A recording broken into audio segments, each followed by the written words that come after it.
On his desolate throne, the demon king Credos sat, his power a mere shadow of its former glory.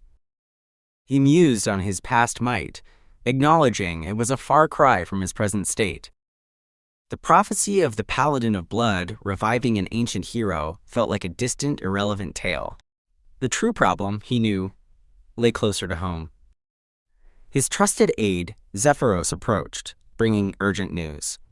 Zephyros announced that all preparations for a devastating war were now complete. Building fervor, the monstrous demon army roared with bloodlust, eager for conquest. Fearsome beasts joined the chorus, signaling their readiness for battle.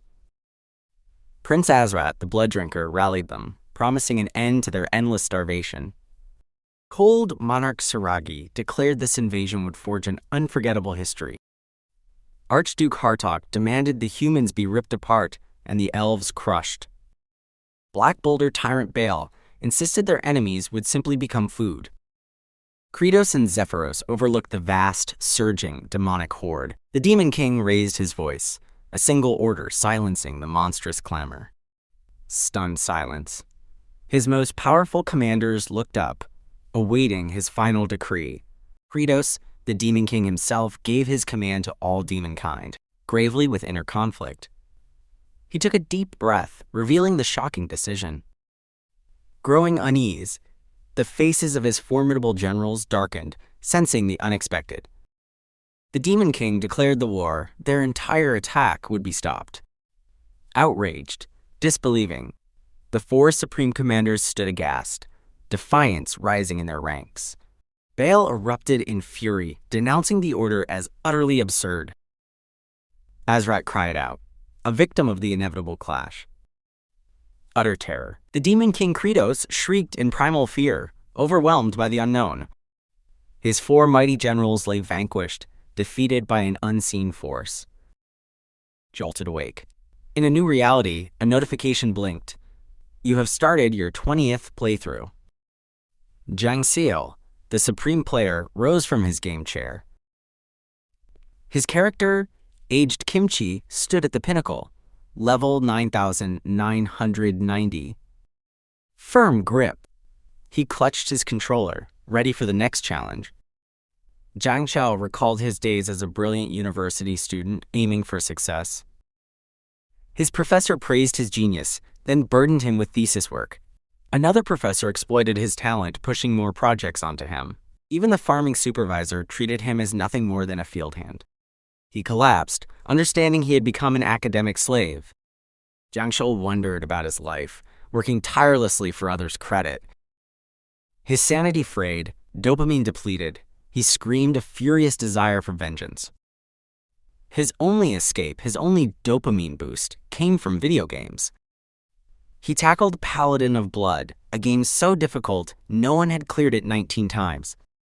Night after night, he played without rest, craving the sense of achievement. Victorious climax. He finally stood triumphant, the first to clear Paladin of Blood for the 19th time. Jangcheol laughed, declaring himself the strongest in the world.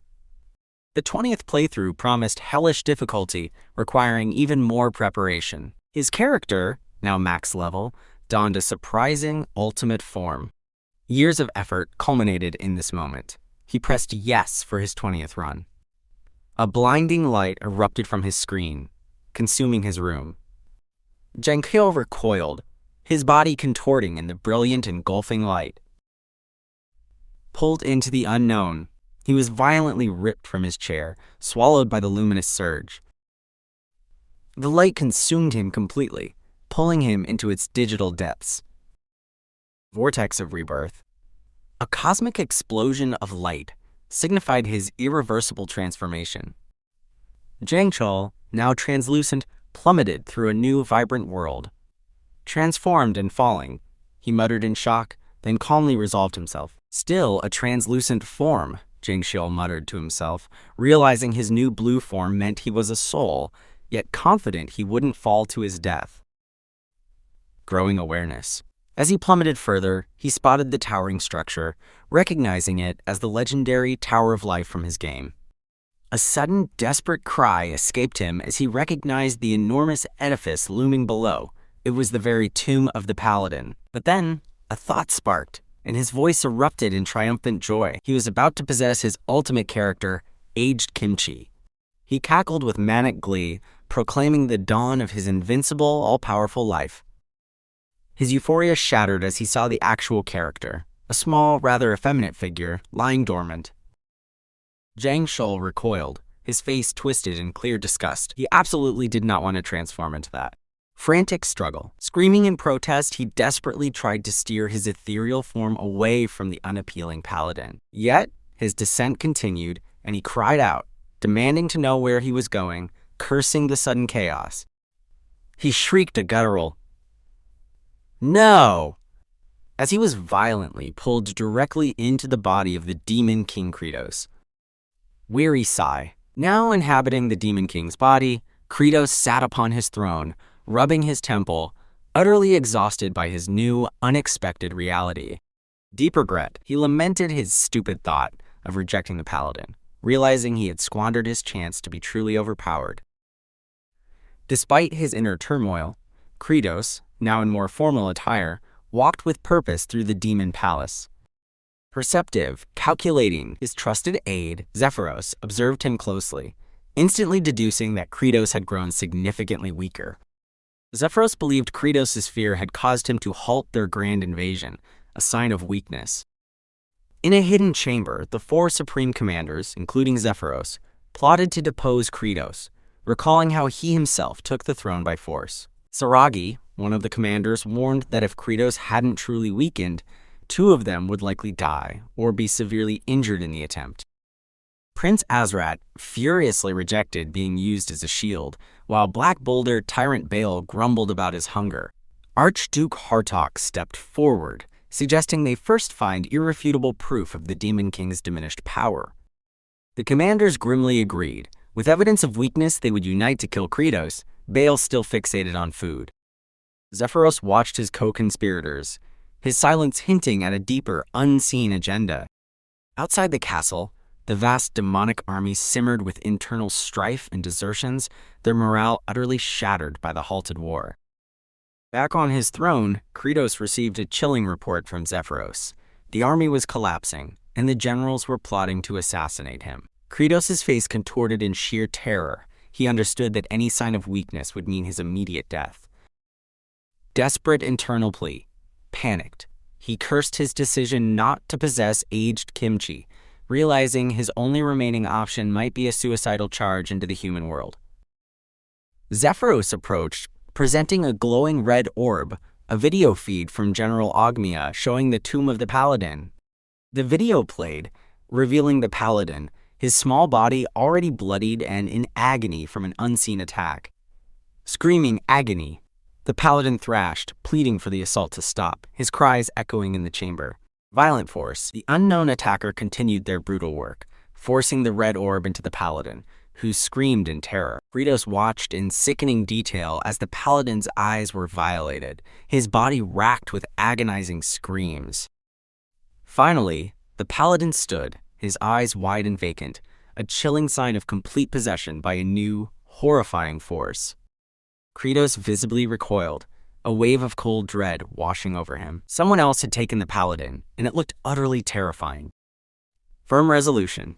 He vowed to himself, no matter the cost, he would stay right here, on his throne, never venturing out. Anguished despair. With a primal roar, Credos cried out, lamenting his miserable transmigration, unable to find even a sliver of happiness. A new resolve ignited within Credos. The only true solution was to provide food and calm the restless demons. Utter disbelief. Zephyros questioned Credos' sudden departure, utterly bewildered when his demon king declared his intention to go farming. Zephyros stared, repeating, "Pardon?" in absolute disbelief. Grishing, still acting like Jangcheol, simply returned Zephyros' stunned query with an equally confused, "What?" Zephyros, barely containing his disdain, criticized Credos' narcissistic behavior, internally questioning the Demon King's sanity and former playstyle. Zephyros suddenly remembered an earlier encounter with the Paladin. Before this war, where he had been a popular, loyal character. In that past memory, Zephyros calmly told the Paladin that the Demon Lord no longer wished to fight. Blazing assault, the Paladin, engulfed in searing flame, viciously attacked Zephyros without hesitation. Zephyros fell, severely wounded, apologizing to the Demon Lord for his weakness in protecting him. For players, this scene cemented Zephyros' reputation as fiercely loyal or deeply respectful of the Demon Lord. Back in the present, Zephyros harshly criticized Credos for his unprecedented blunder, confessing how truly annoying he found him. Zephyros continued, scoffing at Credos' idea of farming, reminding him of its futility. Credos stubbornly insisted, leaving Zephyros bewildered by his lack of fear. Zephyros pointed out that every Demon Lord, including Credos himself, had already failed to grow anything on the demon lands. He emphasized the extreme temperature differences and harsh conditions, reminding Credos that nothing could possibly grow there. But Credos, with Jangcheol's Game Master knowledge, confidently declared that his current abilities would save the land. Internally, Credos admitted his utter hatred for farming, but conceded it was his only path to survival. Zephyros watched in utter bewilderment as the Demon King, Credos, scraped his hands against the barren demon lands. With a crazed look, Credos even ate the infertile dirt, desperate to find a solution. He snapped at Zephyros, demanding to know why his aide was frantically scribbling notes about his bizarre actions.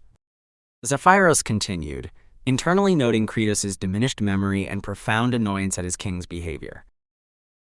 Credos spit out the dirt, his face contorted. The ground held no nutrients, no nitrogen whatsoever. He knew nitrogen was a vital element, absolutely necessary for plant growth. Analytical. Yet, he recalled, plants couldn't directly use atmospheric nitrogen due to its unbreakable triple bonds. Humanity overcame this with chemical engineering, but such methods were impossible here without a foundation for farming. Credos then pondered, realizing he must instead utilize nature's own nitrogen fixation mechanism. Eureka! His answer was lightning. Its high voltage could oxidize nitrogen into nitrite.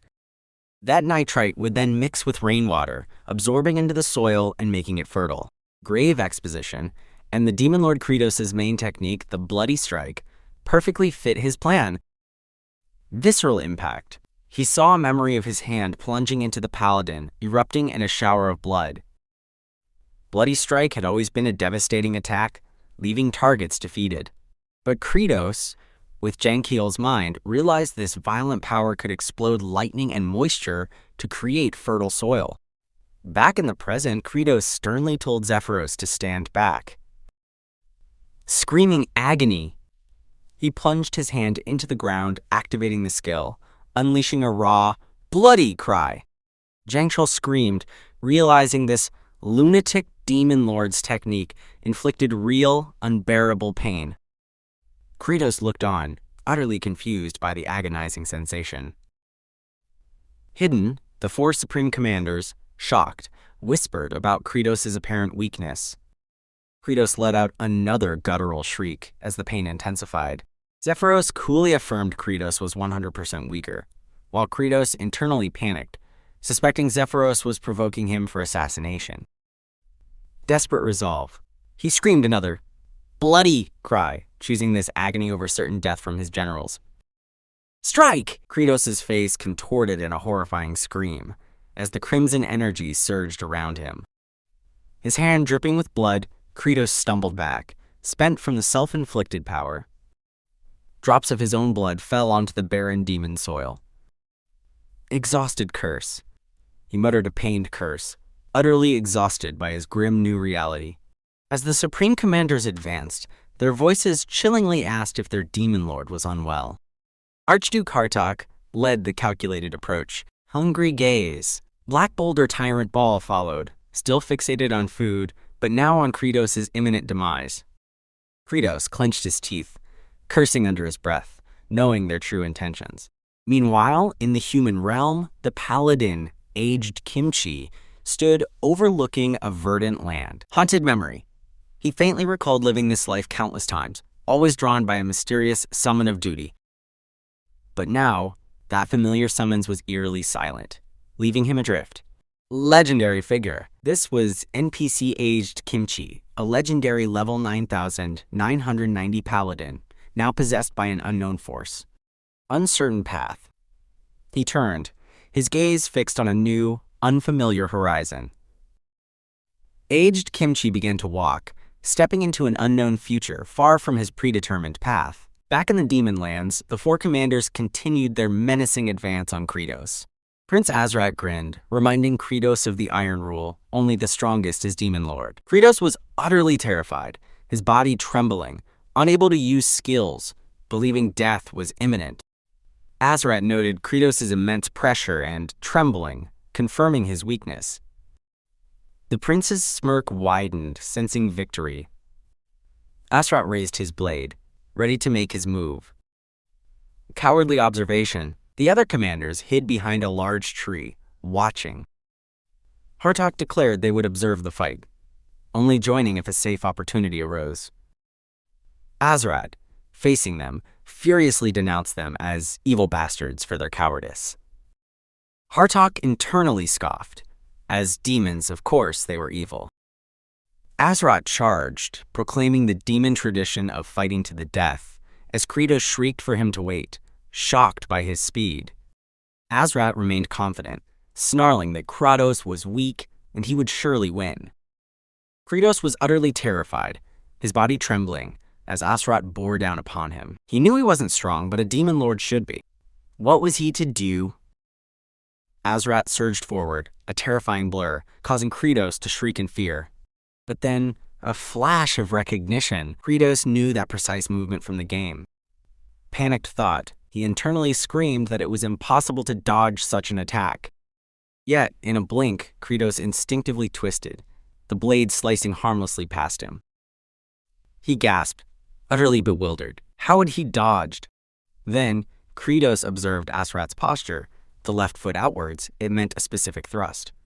Growing certainty. It was indeed the exact same attack pattern he'd memorized from the game. Credos effortlessly evaded another lunge, his terror slowly morphing into something else. Hidden, the Supreme Commanders observed Credos' unexpected agility, deciding to watch longer. Asrat, enraged by the dodges, redoubled his relentless sweeping attacks. Credos, however, was no longer afraid. His mind was racing, connecting the dots. Every one of Asrat's furious movements. Eureka was precisely the same as his characters in the game. Credos remembered first encountering Asrat in the game, dying repeatedly. He recalled dying countless times, learning through agonizing trial and error.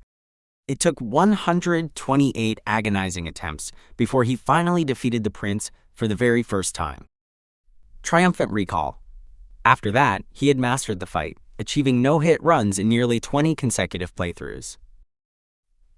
A knowing smile touched Credos' lips. He understood now. There was simply no way Asrat's attacks would ever hit him again. Credos let out a confident, almost contemptuous laugh in Asrat's face. The hidden commanders flinched, shocked by Credos' unexpected demeanor. Credos weaved through Asrat's frantic strikes with practiced ease, a dance of evasion.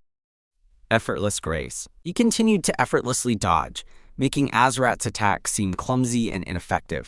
Growing indignation, the commanders watched in dawning horror, realizing Credos was laughing at Asrat's weakness.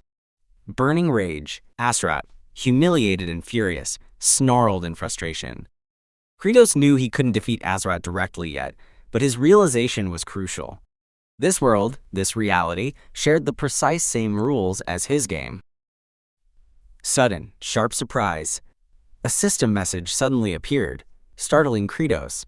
Was this a webtoon messenger? As Asrat roared and charged again, a targeting reticle, familiar from his gaming days, snapped onto him. Credos' face hardened as he absorbed the information. This was the targeting system used for special skills. Visceral attack. Without hesitation, Credos plunged his hand into the ground, activating Bloody Strike and aiming it at Asrat. A crimson wave of energy erupted from Credos as he unleashed his Bloody Strike. The attack slammed into Asrat, engulfing him in a violent burst of energy. Asrat shrieked as golden lightning coursed through his body, collapsing him. The hidden commanders gasped, completely taken aback by the overwhelming force. They called out Credos' name in utter disbelief, witnessing Asrat's brutal defeat. Credos stood over the sparking, kneeling form of the defeated Prince Asrat. Resilient, recovering, but Asrat, despite the devastation, slowly coughed, sparking with a golden glow. Credos raged. Asrat had incredible recovery. In the game, Bloody Strike was instant death. Credos unleashed another devastating Bloody Strike, causing Asrat to scream anew. Wincing observation. The commanders watched, wincing, realizing Credos was torturing Asrat, not killing him. Asrat thrashed, but wouldn't die. Credos, utterly exasperated, demanded to know what to do.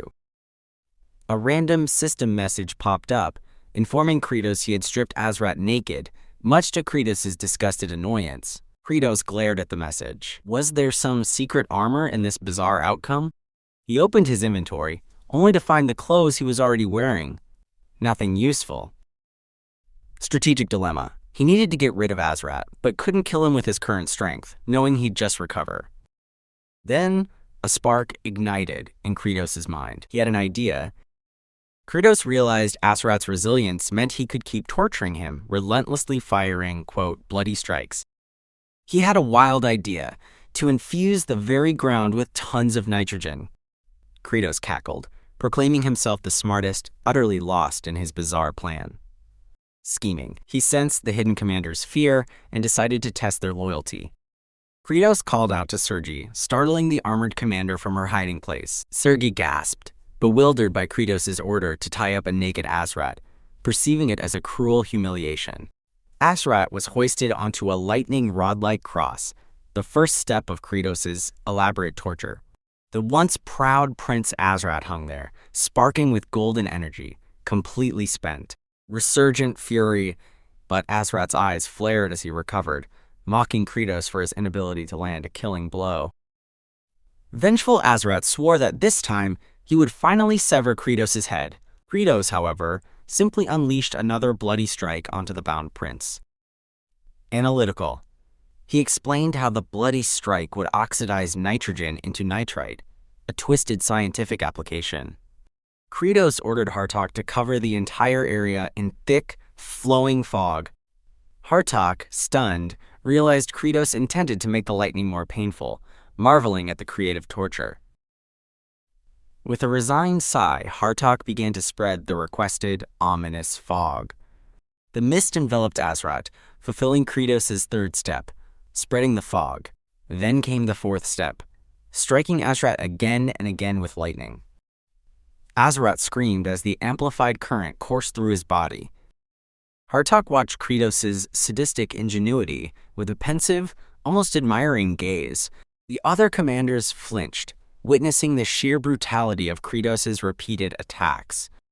Asrat thrashed wildly, engulfed by golden lightning, yet still unable to die. Credos' face contorted in glee, envisioning the land now perfect for cultivation.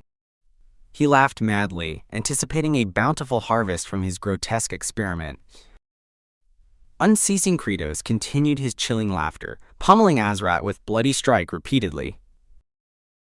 Overwhelming, a barrage of blood-red energy and blinding golden lightning rained down on Asrat. Credos let fall what appeared to be dried, golden granules onto the ground. He pondered the need to constantly infuse nitrogen to improve the quote.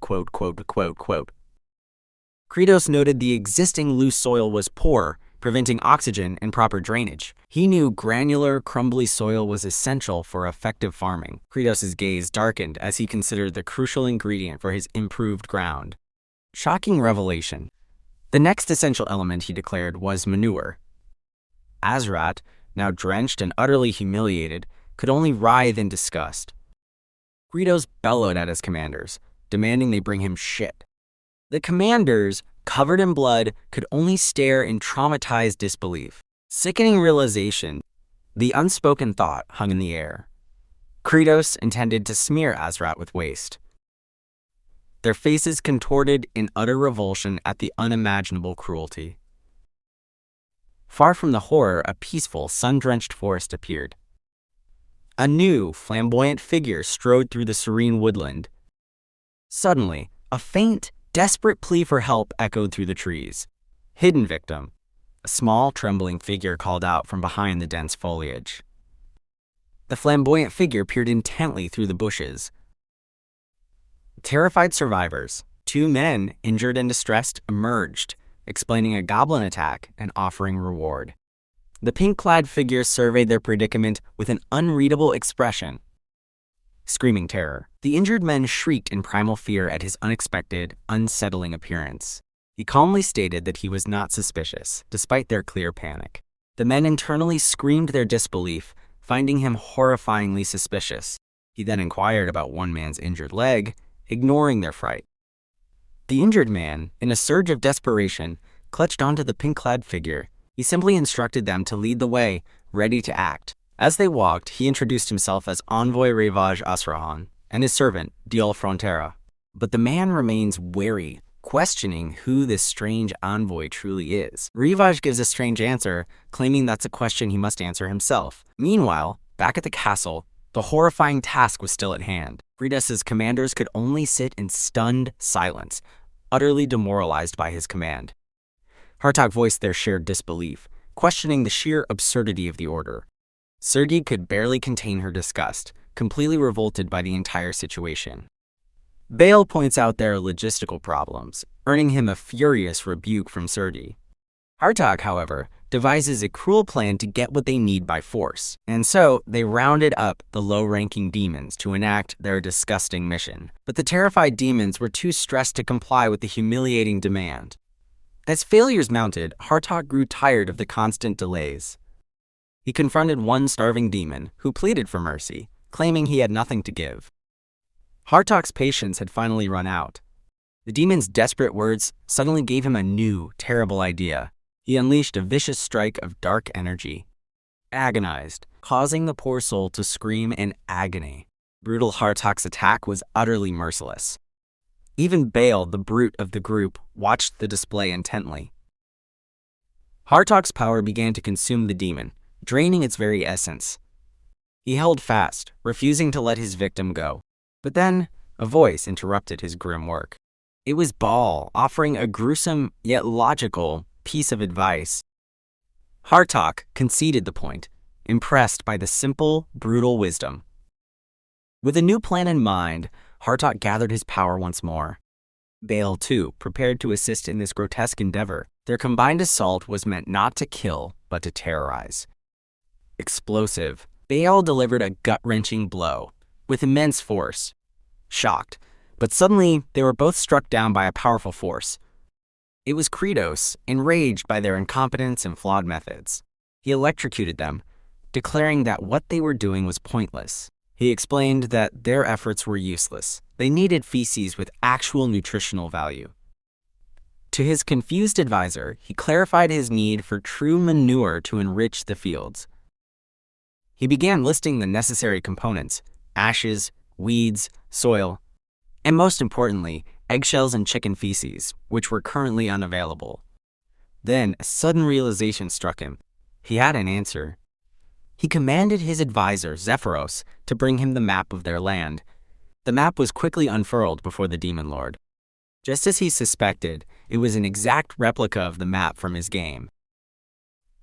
Scheming. This meant his meta-knowledge was still valid and he knew exactly where to go.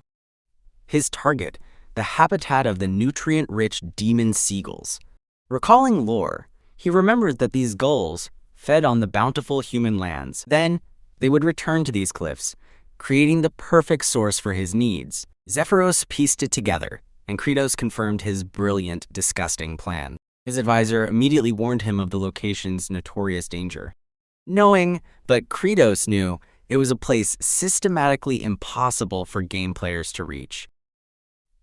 Determined, but he wasn't a player anymore. He declared that he could make the climb. Resolute. And so they arrived at the base of the impossible wave-battered cliffs. His commanders could only watch on, wondering what their lord was truly thinking. Many had tried to conquer these cliffs for that very reason, but all had failed. He gave them one simple order: be ready to catch what he throws down. He declares that if his bizarre plan works, none of his subjects will ever go hungry again. Baal watches his lord's display, his expression completely unreadable. Haunted, Credos is driven by the memory of his people's suffering and desperation. Resolute. And so, with that memory fueling him, he turns to face the impossible cliff. He remembers his time as a player, trying to find a way up this very cliff. Frustrated memory. He tried hundreds of times, dying over and over again with each failed attempt. But this was no longer a game. Triumphant. He knew that on one of his playthroughs, he'd finally succeeded. He didn't do it with pure skill or strength. He did it by abusing a glitch, a flaw in the game's physics that let him phase through solid objects. His commanders can only stare from below, completely bewildered. Okay, I will read the text back to you without any acknowledgement. Please provide the text you would like me to read. To their horror, he instantly unequips all his gear. His subordinates are left utterly speechless by their lord's sudden nudity. Having phased into the wall, his dismembered body gets stuck in the stone, stunned silence. They are simply too shocked to process what is happening. He begins to roll, maneuvering his body within the cliff face, screaming. The sight is too much for Sirgi, who cries out in mortification. He shouts another command, attempting to re-equip his armor. But the armor simply appears on the outside of the cliff, empty. Sirgi can't help but sneak a glance at the absurd spectacle. He quickly repeats the process, roll and unequip again. This time, his naked form reappears higher up the cliff. Dawning realization. His commanders slowly begin to understand his insane method. He is literally glitching his way up the impossible wall. Piece by piece, he continues his bizarre ascent. And after a truly undignified climb, he reaches the top. Triumphant, he re-equips one last time, standing victorious on the summit. He muses on the rules of this world, a shared inventory and an unreachable map edge. He remembers testing the glitch, proving the game's exploits were possible in reality. Seeing his lord's success, Baal declares he will follow to help. Zephyros's warnings are useless as the determined general leaps toward the cliff. But Credos is furious at this foolish display of loyalty. He screams at Baal, realizing the general doesn't know the trick. Sudden peril. Without the glitch, Baal's grip fails and he begins to fall. But before he can plummet, Credos lunges and catches his hand. He just barely manages to save the general's life. But Baal's immense weight is nearly tearing Credos' arm from its socket. His gamer mind kicks in. Why save a rival who could become a threat? He tells Baal that, logically, he has no reason to help him. Conflicted, he's torn between the cold logic of a player and the duties of a king. Melancholy flashback. A memory of his past life surfaces, of being used and feeling powerless. Fleeting memory. He remembers desperately begging a colleague for help. He had placed all his trust in that person, believing they were his only hope. Silent dread. But his pleas were met with a chilling silence. And then, the cold, final rejection. That's your business. He was abandoned, left completely alone by someone he thought would save him. Furious resolve. Back in the present, that bitter memory fuels him with a defiant strength. He refuses to be the one who lets go. Demon Lord Credos clutched the arm of his loyal follower, Baal, pulling him from the brink. Credos' face was contorted, sweat beading as he bore the immense strain of the rescue. A forgotten memory flickered. The kind, gentle smile of his past self, a human monarch. Yet the present reality demanded immediate, agonizing effort from the Demon Lord. An echoing scream ripped through the air, the sheer agony of his current task. He was launched upwards by unknown force, still dragging Baal to safety. A sharp, visceral sound. A sickening crunch echoed as the pressure shattered something in his grasp. Despite the injury, Credos held fast, his focus solely on lifting Baal clear of danger.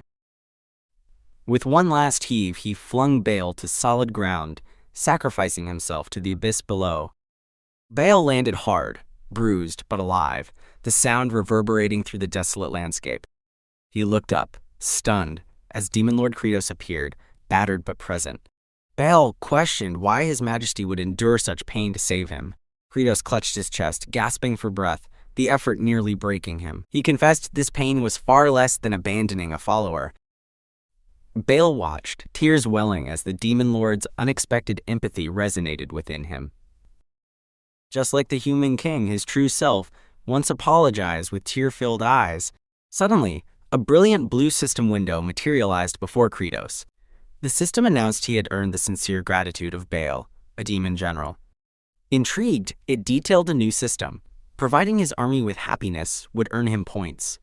Credos wondered what this great amount of points truly meant. Happy Point HP accumulation system was now fully operational. He eagerly asked if happy points were for ice cream discounts in this world. The system rejected his bizarre ice cream query, startling him with its sentience. It clarified, happy demon soldiers equaled happy points, which could purchase stats. He learned he could only access 20% of his true power, Demon Lord Credos' strength. Decisive, he immediately considered using points to enhance his stamina, but his current happy point balance was 0. The cost was too high. Even skill upgrades, like Bloody Strike, were out of reach without points. He realized he could farm for happy points to become super strong and increase his survival. Confident stride. Baal approached, watching his demon lord with renewed respect. Credos mused that being thanked felt surprisingly good. A wide, unhinged grin spread across his face, his single red eye glowing. Baal instantly knew this kindness was a trap. Credos was not benevolent. Credos stood atop a high peak, addressing his assembled demon generals. He presented a foul-smelling eggshell, ordering them to catch it. His generals recoiled in utter disgust and disbelief. Credos flung the putrid contents, splattering across the landscape. The generals were showered in rainbow-colored muck, gagging in revulsion. "Farming!" he roared, commanding them to embrace the disgusting task. The first step for manure, seagull droppings, eggshells, ashes, and grinding it all? Credos ordered Sirgi, the armored female general, to do the grinding. Sirgi, the cold monarch, erupted, furious. Her mighty arms were tasked with mixing dung. Her multiple arms erupted, glowing with unreleased power, ready for battle, not manure. Credos, his red eye piercing, offered her an easier alternative. He pointed to a crucified man, suggesting she just stand still over there. Sirgi, misunderstanding, gratefully sped away from the easier task. She landed, noting her companions were hot-tempered and she couldn't drop her guard. Credos smirked. As the demon lord, he would force his will through sheer might. The second step in manure creation, adding water. He told Hartok, another general, to fill the air with fog, intensifying the unbearable stench. Demon Lord Credos looked upon the crucified man, the easier task he'd offered Sirgi earlier. Sirgi, the cold monarch, had chosen to flee from it, speeding away in fear. Meanwhile, the General Hartok confirmed the manure mixture was now perfectly soft and soaked. Credos then announced the third crucial step. Cover the vile manure in a dry place with seagull feathers. He watched his generals toil, realizing how painfully slow even small quantities were to make. To fertilize this vast, desolate land, he knew he would have no choice but to mobilize all demons. Yet, something about this impending mass mobilization still bothered him.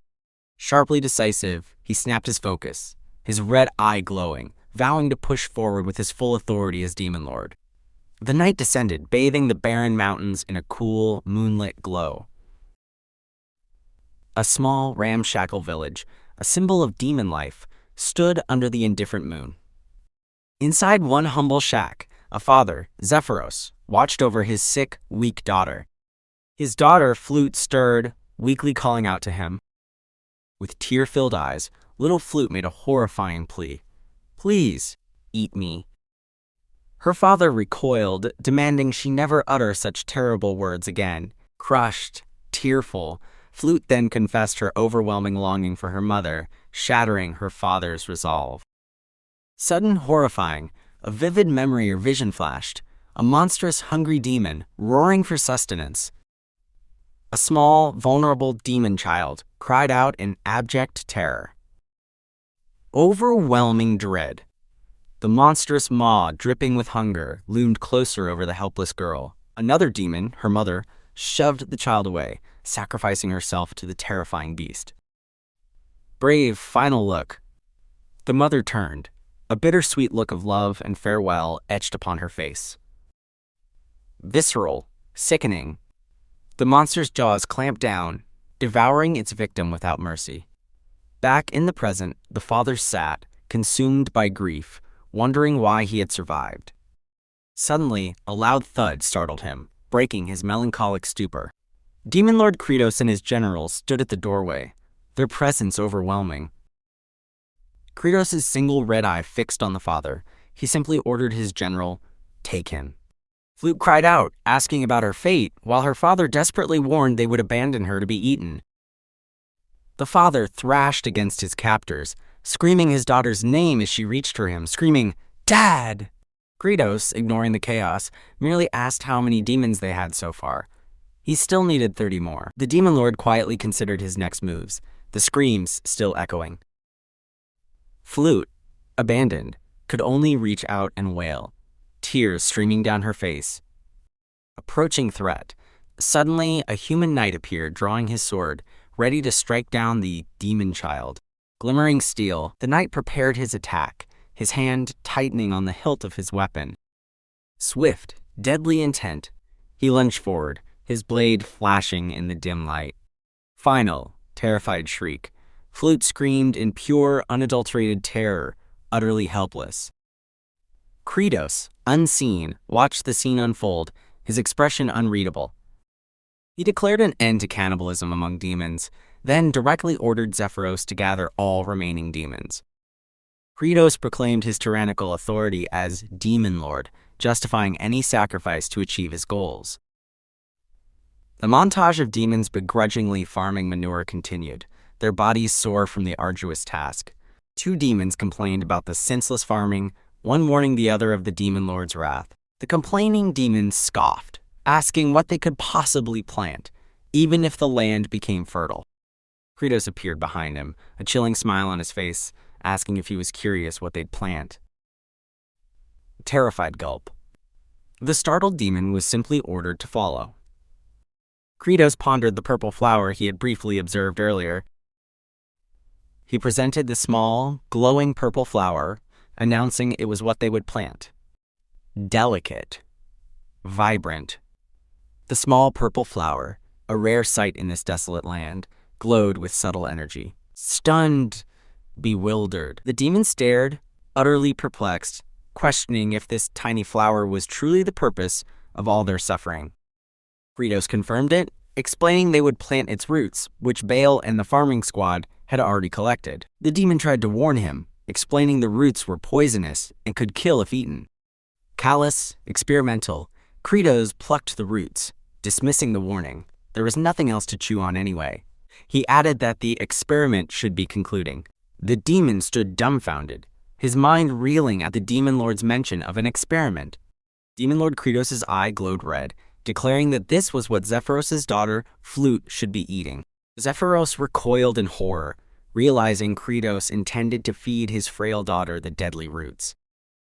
He thrashed wildly against his captors, screaming out in utter denial. Zephyros' cries reverberated through the village. Why were they doing this to his innocent child? Frantic lunging, he tried desperately to reach Flute, yelling her name, begging her not to eat the roots. Zephyros stood frozen, overcome by a mix of dread and incomprehension. But then, Flute smiled innocently, proclaiming she had eaten the roots without pain, feeling only fullness. Zephyros stared, barely able to voice his question. Was his daughter truly all right? Flute confirmed it, casually mentioning that Lord Credos and Bale had given her the same roots yesterday. Credos turned to Zephyros, asking if he believed him now. Humans, he stated, once made poisonous plants edible. He revealed the toxic root was a potato, a plant cultivated by humans to end their hunger. Little Flute beamed, thanking the Demon Lord for his astonishing kindness to a lowly demon like her. A system notification confirmed. His demon army was happy, and Credos had gained HP for the first time. Credos studied the glowing blue screen, a flicker of cold interest in his red eye. He watched Flute, her healthy appearance affirming his cold calculations. Credos' expression hardened.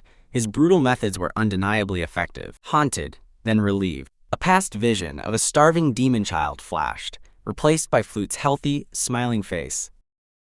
A chilling, wide smile spread across Credos' face, signaling his dark resolve. A nearby demon whispered, convinced Credos was simply fattening Flute for his own consumption. Other demons affirmed their belief, convinced Credos truly was an evil demon lord. Credos simply smiled, his grim expression hinting at his brutal plans for their world. The vast, desolate territory of the demon lord unfolded, revealing his imposing capital, Chivin de Antar. This stronghold lay in the deepest of his 5-star areas, a central hub of his domain. The land, mirroring the Andean highlands, suffered scorching days and freezing nights, a brutal climate. Faced with starvation, humans in the Andes once resorted to eating poisonous wild potatoes. Humans, Credos knew, were capable of making the inedible edible, just like the deadly fugu fish. Zephyros, now part of the task, asked if all the collected roots had been laid out. Credos ordered Baal to begin, demanding he crush the prepared roots. Baal leaped into the air, ready to unleash his devastating meteor stomp. Crushing force. He descended, bringing down his mighty foot. Baal slammed down, methodically crushing the piles of roots. Visceral, sickening, his foot smashed directly onto a root, pulverizing it. Credos revealed the intricate process, freezing, melting, then Baal stomped to extract and evaporate the poison. The cycle of freezing, melting, stomping, and evaporating was repeated before drying and storing. Warm, satisfying, the final product, wild potatoes, transformed into nourishing chuño, finally ready to be eaten. Credos instructed his general to gather the weary farming squad, those toiling with manure. He grinned, declaring it was snack time, anticipating their enjoyment of the food. Credos stood before the gathered demons, rationing out just 2 chuño per demon due to scarcity. His general voiced concern over the meager supply, far from enough for the whole army. Decisive, ambitious, Credos' red eye glowed, asserting they must plant the remaining potatoes and multiply them 1,000-fold. As the chuño were handed out, a demon questioned the poisonous roots, recalling a relative's death. Zephyros, the father, stepped forward, stating Credos changed the roots, proving it by Flute's survival. Credos smiled, urging them to eat quickly, oblivious to the demon's internal dread that he intended to watch them die. The demons slowly began to chew, bracing for the worst. Another demon cautiously tried the chuño, waiting for the familiar pain. His face contorted in tears as he realized it was truly edible, shouting praises for the demon lord. The farming squad quickly devoured the chuño, realizing the food was safe. Credos watched his satisfied demons, their fear turning into relief. Demons murmured in disbelief. The demon lord truly gave them edible food. One demon cried out in pure, unadulterated happiness. After tasting the demon lord's edible food, the demons erupted in joyous cheers for Credos. But the demon lord himself found their enthusiastic chants a bit excessive. Zephyros, however, saw only the promise of an end to the endless hunger plaguing their kind. A system alert confirmed it. His demon army was happy, and Credos' HP increased for the first time. Credos acknowledged the decent points, affirming his ability to grow stronger. Yet, he pondered the best allocation of points, choosing to gather more before deciding. With newfound success, Credos instructed Zephyros to divide the workforce for expansion. Zephyros then proclaimed a new system, food vouchers for digging wild potatoes, promising food could be grown anywhere. Credos silently admitted Zephyros was proving unexpectedly useful, despite his previous annoyances. Motivated by the promise of real food, even little Flute eagerly joined the potato gathering. Baal was already at work, preparing manure as the stench overwhelmed some demons. Credos meticulously directed the workers, positioning his general Asrat for his brutal contribution. Harsh, thudding, the grim process continued as Asrat was secured, a living instrument of grim necessity. Credos began extracting nitrogen from Asrat, his brutal methods causing the general immense pain. With enough nitrogen collected, Credos determined it was time for the next crucial phase. The next step was to spread the nutrient-rich manure evenly across the barren land. Frustrated, vast, but the territory was immense, far too vast for their current, exhausted farming squad to cover. Credos observed Asrat's agony, noting his general's incredible, almost supernatural, endurance. Asrat continued to writhe, but Credos calmly acknowledged his general's ability to survive starvation. Zephyros, seeing the scale of the task, wondered if waiting for more troops was their only option. Credos then confirmed with Zephyros about the requested reinforcements from the, quote, Star Masters. Zephyros reported no replies from the distant Star Masters, detailing Credos' vast 5-star domain. Credos mused if the messengers had perished, acknowledging the overwhelming task of spreading manure without aid. Far away, in the desolate 1st-star area, the Cliff of the Dead, a new threat stirred. A scout confirmed to his master that Demon Lord Credos had truly begun farming and created edible food. Lord Ruthless scoffed, convinced Credos acted solely out of fear of his growing power. Cruel, calculated, he believed Credos was stopping the war and famine merely to limit Ruthless' power, which grew with demon deaths. Ruthless confirmed with his aide, Thickamere, that the messengers to other star areas had been eliminated, ensuring Credos' isolation. Ruthless declared all demons must starve and die to become his food and his army. Resolute, ambitious, his eyes blazing, Ruthless proclaimed his intent to usurp Credos and become the true Demon Lord. Ruthless summoned Thickamere, his loyal aide, for his next dark command. A cold, calculating glint appeared in Ruthless' piercing blue eye. Commanding, destructive, he commanded Thickamere to utterly destroy all of Credos' farming endeavors. Lingering, suffering. Back at Credos' camp, Asrat remained crucified, a silent testament to the ongoing brutality. Observing analytical, Thickamere observed Asrat, commenting on Credos' viciousness and using him as a living example. Thickamere offered Asrat a chilling reassurance. Lord Sarathul would claim him once Credos was dead. With a gesture, Thickamere summoned his spectral, wailing wraiths. He ordered them to lay waste to the barren lands. Unleashed cackling. The wraiths soared forth, their eerie cackles echoing as they followed Thickamere's destructive will. Thickamere specifically ordered them to scatter the precious, life-giving manure. Manic, gloating. He cackled, demanding they mix it deep into the ground, ensuring it was utterly unusable. Asrat, still crucified, bore agonizing witness to the sabotage, his torment deepening. Ecstatic, cruel. Thickamere's maniacal laughter echoed triumphantly across the desecrated landscape. Meanwhile, Credos and Zephyros discussed the immense challenge of grinding the manure evenly into the vast land. From afar, Thickamere reveled, declaring Credos' efforts utterly doomed. Asrat, trapped and suffering, could only wonder at the true, twisted intent behind this destructive act.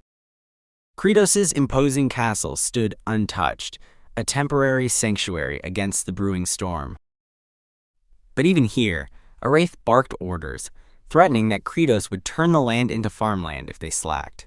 Two wraiths bantered, one admitting his usual laziness, highlighting the unusual diligence Credos inspired in them.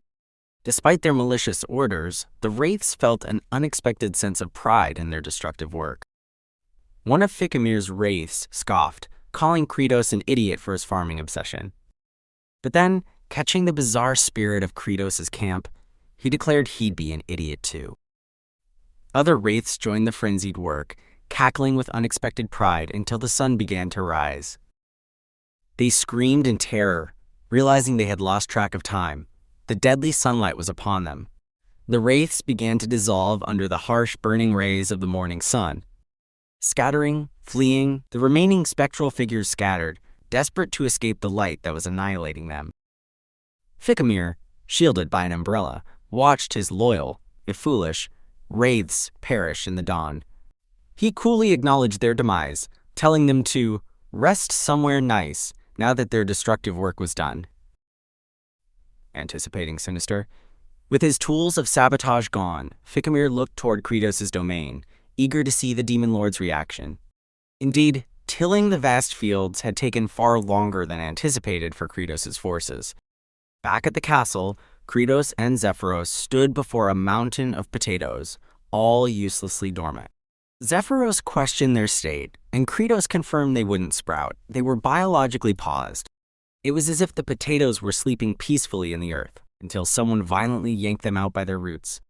This shock caused them to pass out, halting their natural growth cycle. Pondering, calculating, Credos knew he needed to chill them for weeks, then warm them slowly to break their dormancy. He considered using Sirgi's cold power, but she was too angry. Hartok was also an unknown factor. Determined, wary, he realized he couldn't rely on them and had to find another, less volatile solution. Credos even tried having his farmer soldiers do squats to raise storage temperature, but it was futile. The soldiers collapsed from exertion, proving his unusual method a complete failure. Undaunted, Credos ordered Zephyros to the farms, stating he would do whatever he could for now. His priority was to at least infuse the soil with nitrogen. Upon arrival, Credos was aghast to see Asrat still crucified, but even more so by the perfectly tilled, pungent soil. The vast area was completely mixed, and the stench of manure permeated everything. Asrat, still strung up, continued to endure the agony and the pervasive smell. Credos exploded in a rage, asking what kind of miracle this was. The field was perfectly prepared for planting. Hidden nearby, Ficamir cackled, convinced his sabotage was a brilliant success, and Credos was completely shocked. Credos, still bewildered by the field's unexpected state, remained unaware of Ficamir's lurking presence. Suddenly, Credos dragged Ficamir from his hiding spot, Zephyros recognizing him as a boss from the Cliff of the Dead. Credos demanded answers from the struggling Ficamir, who remained stubbornly silent. Without a word, Credos delivered a brutal punch, stunning Ficamir. Zephyros noted that striking first was often the most efficient way to extract information from uncooperative targets. Ficamir, though reeling, defiantly stated he wouldn't break easily, despite the Demon King's power. Brutal, relentless, but Credos continued his relentless beating, eliciting cries of pain and defiance from Ficamir. Credos paused, tired but still focused on the task, as Zephyros and Asrat observed the brutal interrogation. A system alert appeared, revealing Credos could use his accumulated HP to purchase crucial stats. Strategic. Brutal. Credos immediately spent 50 HP on stamina, then renewed his brutal assault, causing Ficamir to finally break and offer to talk. Under the continuous blows, Ficamir confessed he was ordered to sabotage the farmland to ensure Credos and his demons starved. As a chilling moon hung over Saruthal's castle, the truth was clear. Saruthal himself had blocked Credos' reinforcement requests. Back at his throne, Credos listened as Zephyros explained Saruthal's power grew with demon deaths, calling his actions a blatant act of revolution. Zephyros saw a chance.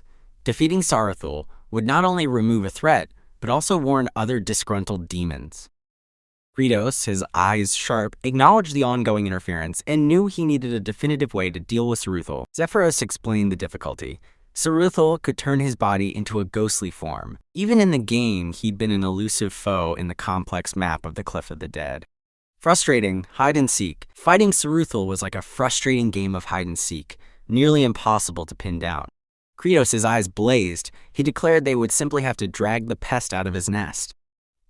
Far off, Little Flute stood on the desolate rocky land, gazing around with a worried expression. Observing, suffering, Asrat, still crucified, also looked toward Flute, his suffering a constant backdrop. From his painful perch, Asrat muttered, questioning what Flute was looking at. Flute, in turn, appeared nervous and hesitant, contemplating something unsettling in the distance. The little demon Flute approached, thanking someone for their sacrifice, which had supposedly brought food. Credos' face contorted in a furious rage. Still crucified, Asrat writhed, his own inner torment mocking his humiliating situation. His sudden, pained movements terrified the little Flute, who screamed. Burning with hatred, from his painful perch, Asrat renewed his vow to break free and kill Credos. But then, a strange command from Credos made Asrat question what was happening. A bizarre banner appeared in the moonlight, featuring a celebration of the second lightning rod. Congrats, second lightning rod in the office.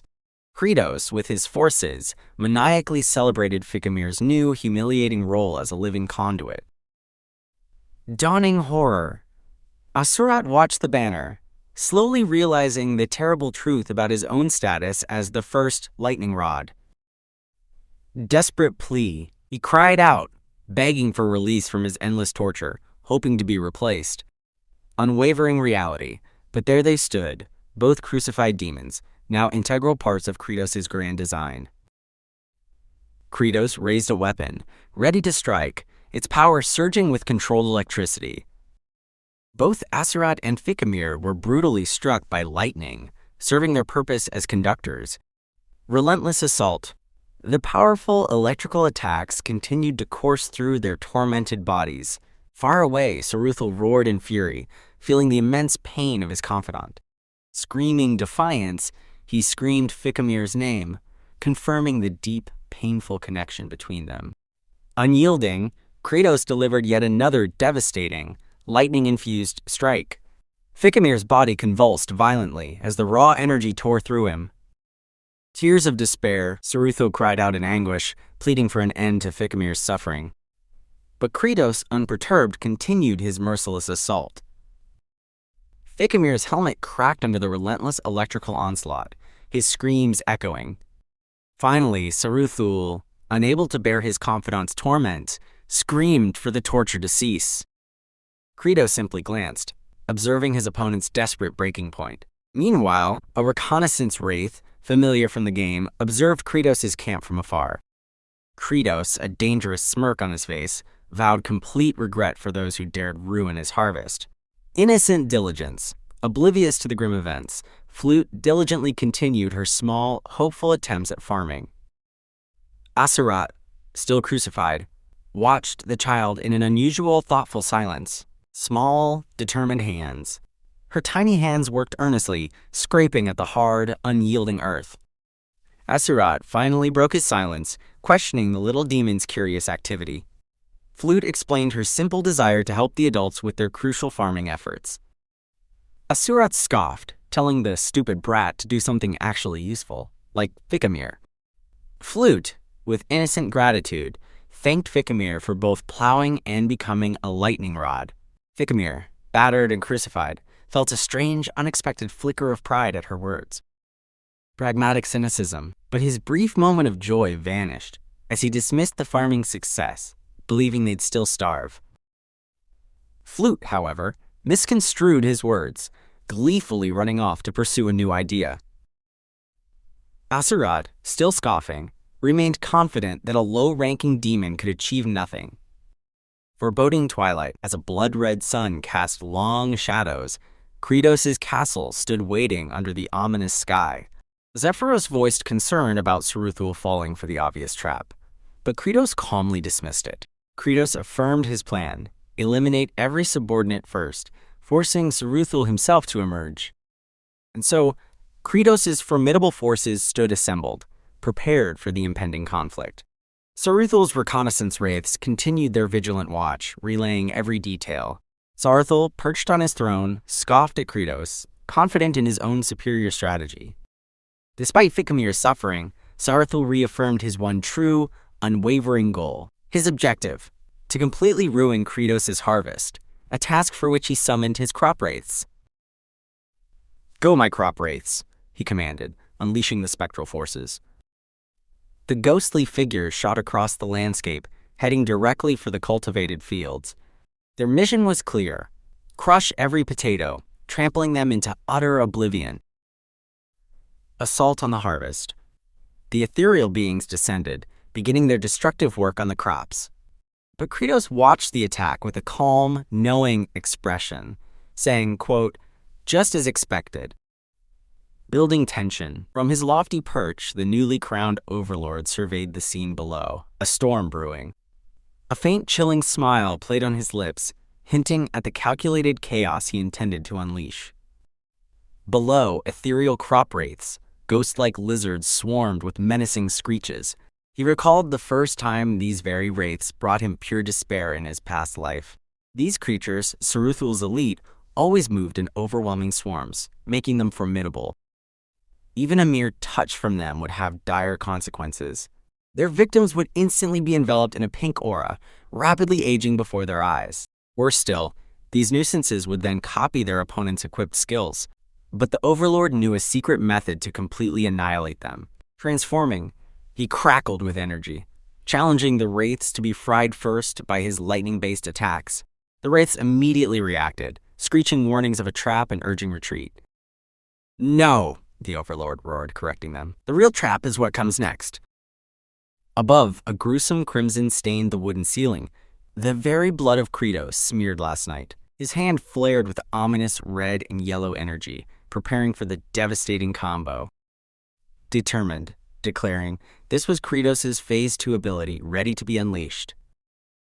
Golden lightning erupted, searing through the air towards the startled wraiths.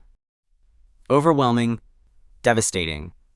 The powerful electrical current tore through the ethereal bodies, dissolving them instantly. Relentless, widespread. The storm of golden energy spread, consuming more and more of the panicked wraiths. The air filled with dissolving forms, caught in the devastating electrical assault. The Overlord unleashed a bloody strike, mixing crimson with lightning for maximum area damage. This was his devastating wide-area bloody strike. The remaining wraiths were sent reeling, their forms flickering on the edge of destruction. With a wide grin, the Overlord declared the wraiths vulnerable, ordering his farm guards to charge. Brutal, charging. 3 muscular men, the farm guards, immediately leapt into action, their axes ready.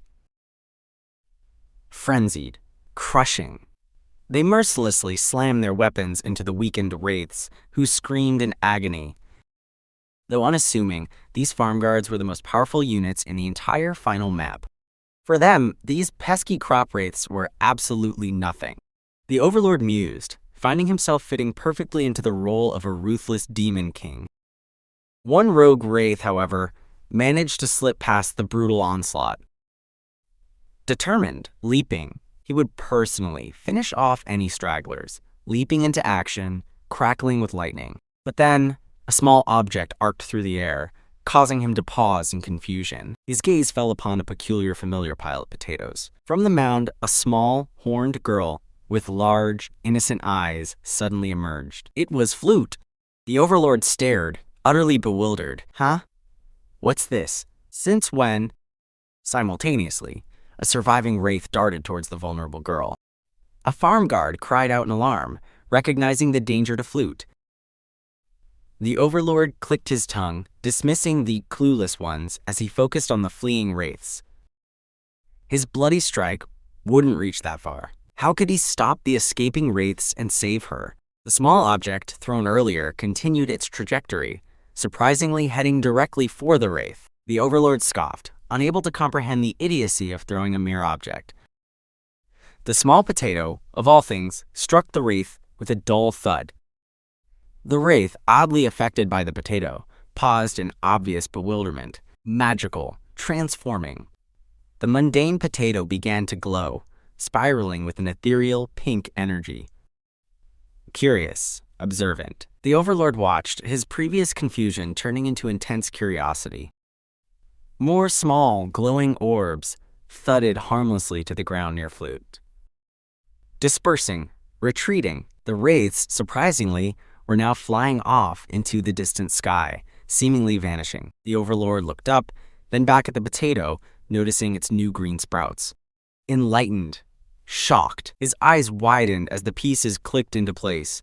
The wraiths, by accelerating aging, had jump-started the potato's stalled biological clock. He had saved Flute, clutching her close as he finally understood the true nature of their power. The Overlord roared with triumphant laughter, praising Flute for her accidental but crucial assist.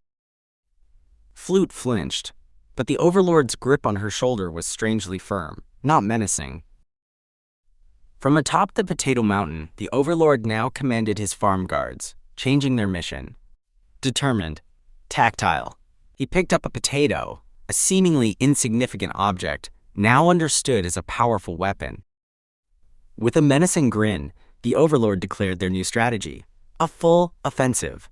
Meanwhile, a new, massive figure stirred, bewildered and confused by his surroundings. Lost, searching, he questioned his own identity, his memory a complete blank. Yet, even in his amnesia, he found solace in the warmth of the rising sun.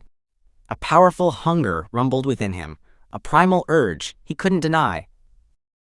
He pondered this new sensation just as a voice called out, naming him Lord Asrat. Back at the farm, a beaming flute explained to an unseen figure how the Overlord's advice had yielded a bountiful harvest of chunyo. The Overlord's mind raced, connecting the dots of Credos' actions and the unexpected sprouting. Revealing, abundant, the result was a massive pile of chunyo, dried and ready. Lord Asrat, driven by overwhelming hunger, roared for food. Kind offering, Flute, seeing his distress, innocently offered him a potato. With a strong wind-up, the small girl launched the potato at the massive figure. The potato struck Lord Asrat's face, igniting a furious, primal scream from him. Flute, unfazed, apologized and insisted he try just one more, while he raged. Relentless, impactful. Another potato struck, then another, forcing their way into his gaping maw. Blissful, sated, suddenly Lord Asrat's rage melted into pure euphoria as the taste hit him. A system notification appeared, confirming a demon army unit had gained power from the food. Quantifying. Rewarding. The message highlighted a point added and a significant boost to his HP.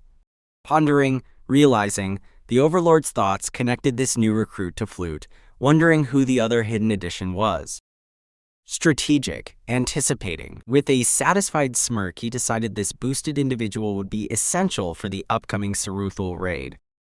The Overlord and his farm guards, now empowered, charged forward with renewed vigor. Among them, a glasses-wearing demon, later revealed as a, quote, bountiful harvest farm guard, led the charge.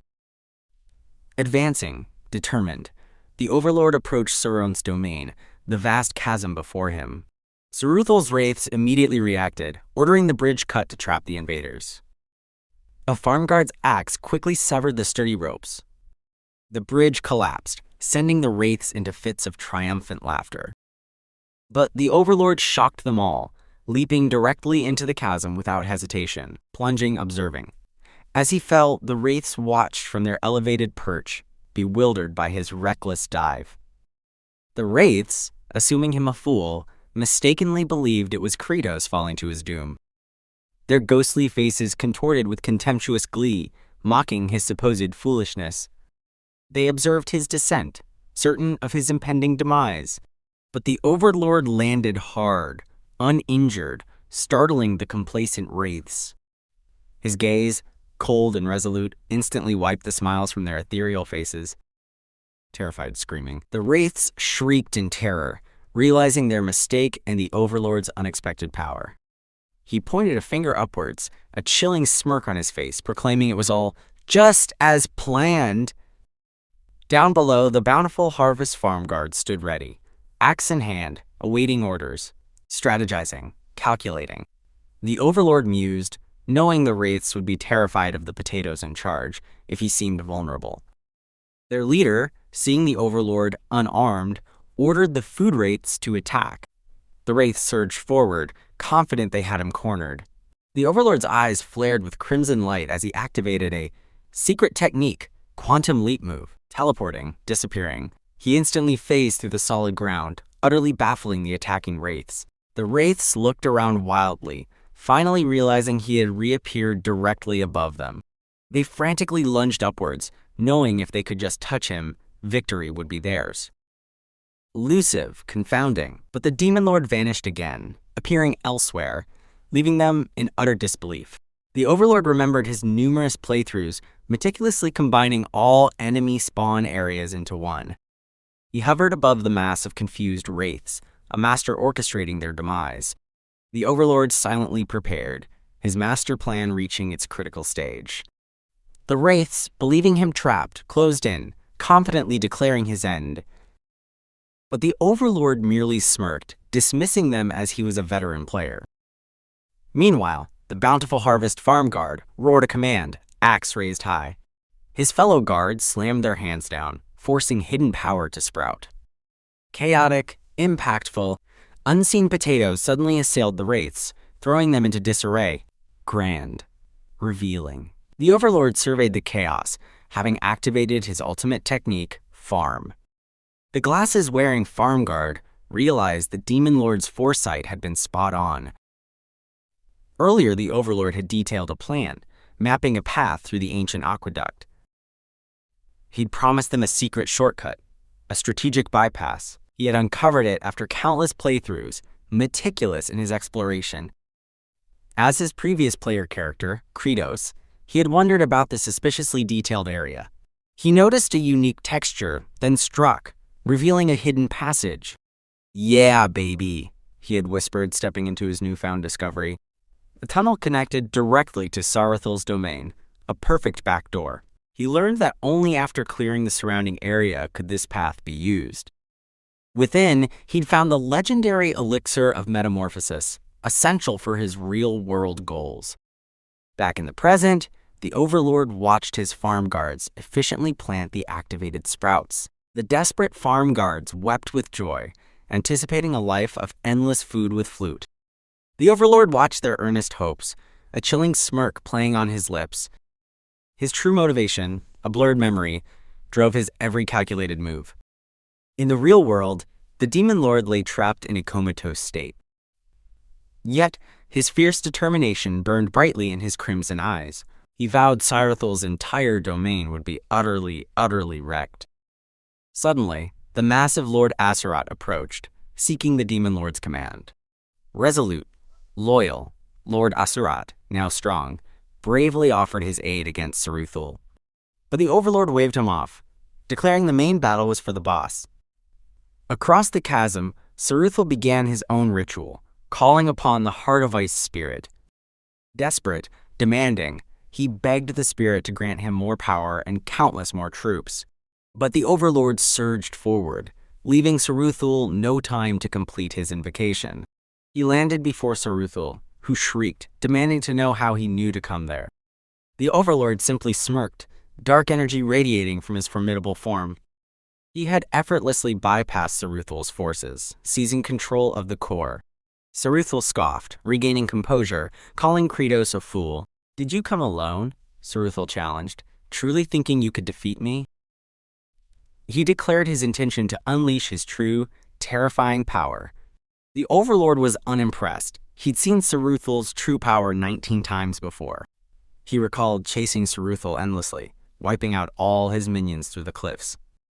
Sirgi would then flee to the Heart of Ice spirit, a soul-trapping ancient artifact. Explanatory. Climactic. He tried to summon more, but the Paladin, the Overlord's past self, would always interrupt. At that point, the Overlord knew Sirgi would unleash his true ability. The Overlord watched as Sirgi's icy power intensified around them. "You are strong, Credos," Sirgi conceded, preparing for his final strike. With a furious surge, Sirgi unleashed a devastating vortex of ice. Transformed into his most powerful state, Sirgi declared his victory absolute. The Overlord grimly recalled this endgame phase, where Sirgi mirrored his peak stats, realizing cunning.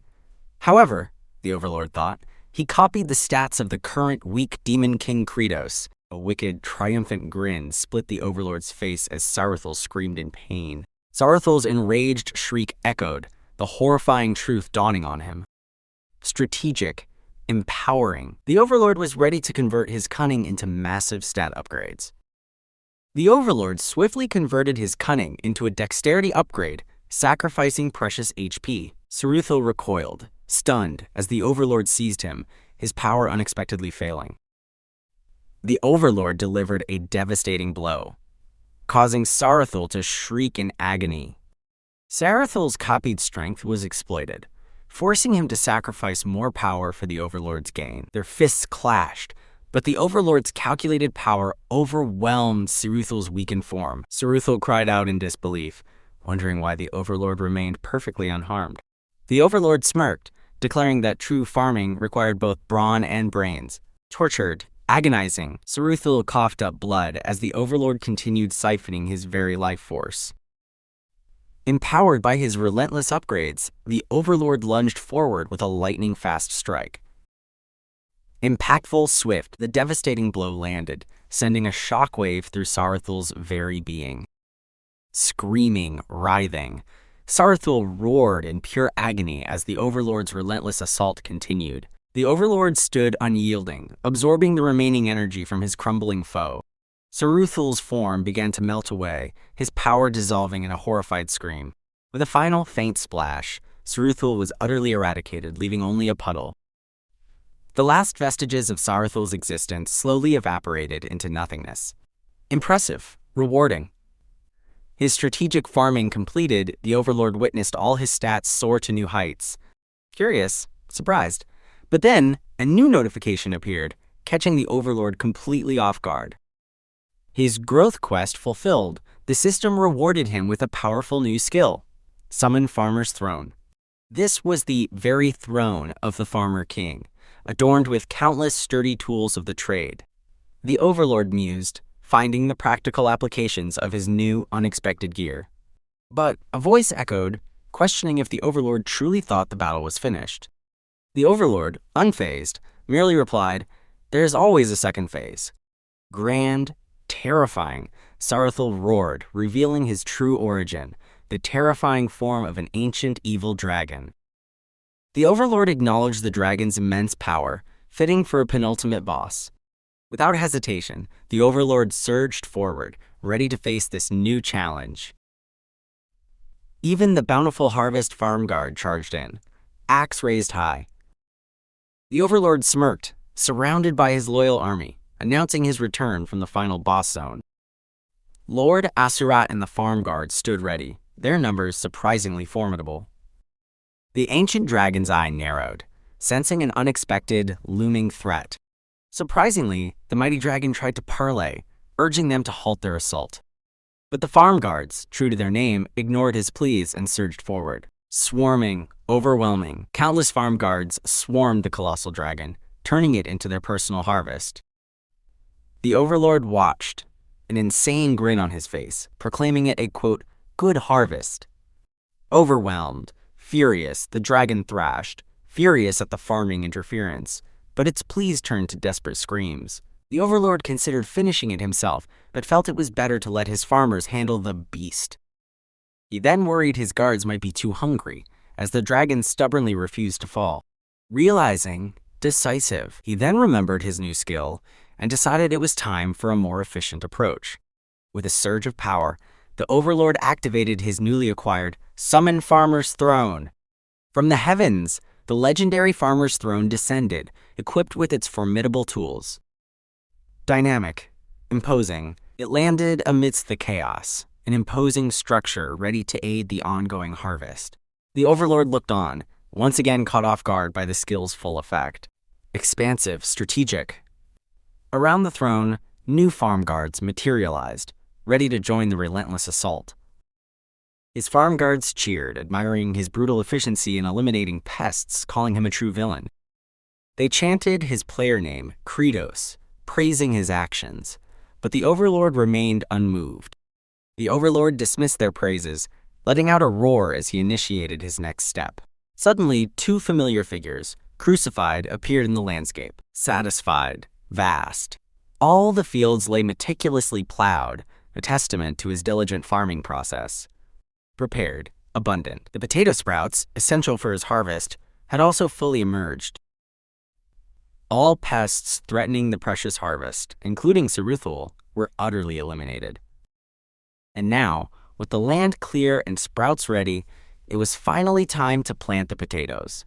Just as the Overlord prepared for his grand planting, a glowing, crystalline object materialized. The Overlord, along with Lord Asrat, regarded this strange, floating artifact with curiosity.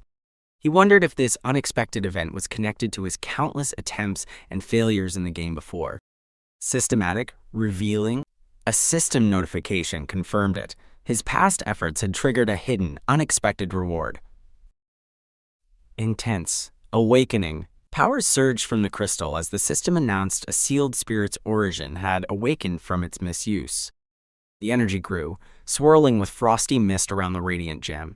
The Overlord watched, taken aback by the unfolding phenomenon. Within the icy brilliance, a tiny blue creature began to stir, slowly emerging. A dragon? The small dragon, freshly hatched, blinked its large eyes from atop its crystal cradle. With an excited chirp, the baby dragon announced its name, T-Bone! T-Bone repeated its name, brimming with childlike glee. The Overlord cautiously floated closer, extending a hand towards the newborn. T-Bone looked up at him, asking, "Is this creature Daddy?" leaving the Overlord utterly flabbergasted. Gently, the Overlord took T-Bone into his arms, as the little dragon happily exclaimed its name once more. T-Bone recounted its lonely birth, trapped in darkness before finding its way out. Sinister, amused, the Overlord's face twisted into a disturbing grin, finding the naive creature cute. T-Bone's tiny face crumpled, tearfully questioning if its newfound daddy intended to eat it. Chaotic, ravenous. As if on cue, the farm guards swarmed, maniacally cheering to eat the delicious-looking T-Bone.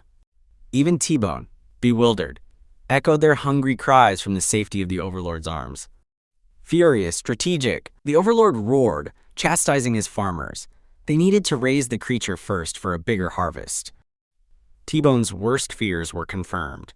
Its daddy truly saw it as food.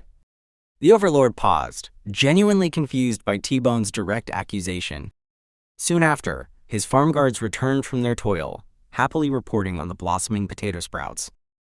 The farm guards embraced each other, celebrating the progress of their bountiful fields.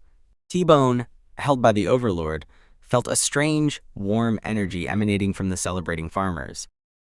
The little dragon, sensing no immediate threat, thought the farmers weren't scary at all. But as the Overlord's sinister grin returned, T-Bone screamed in realization. They were absolutely terrifying.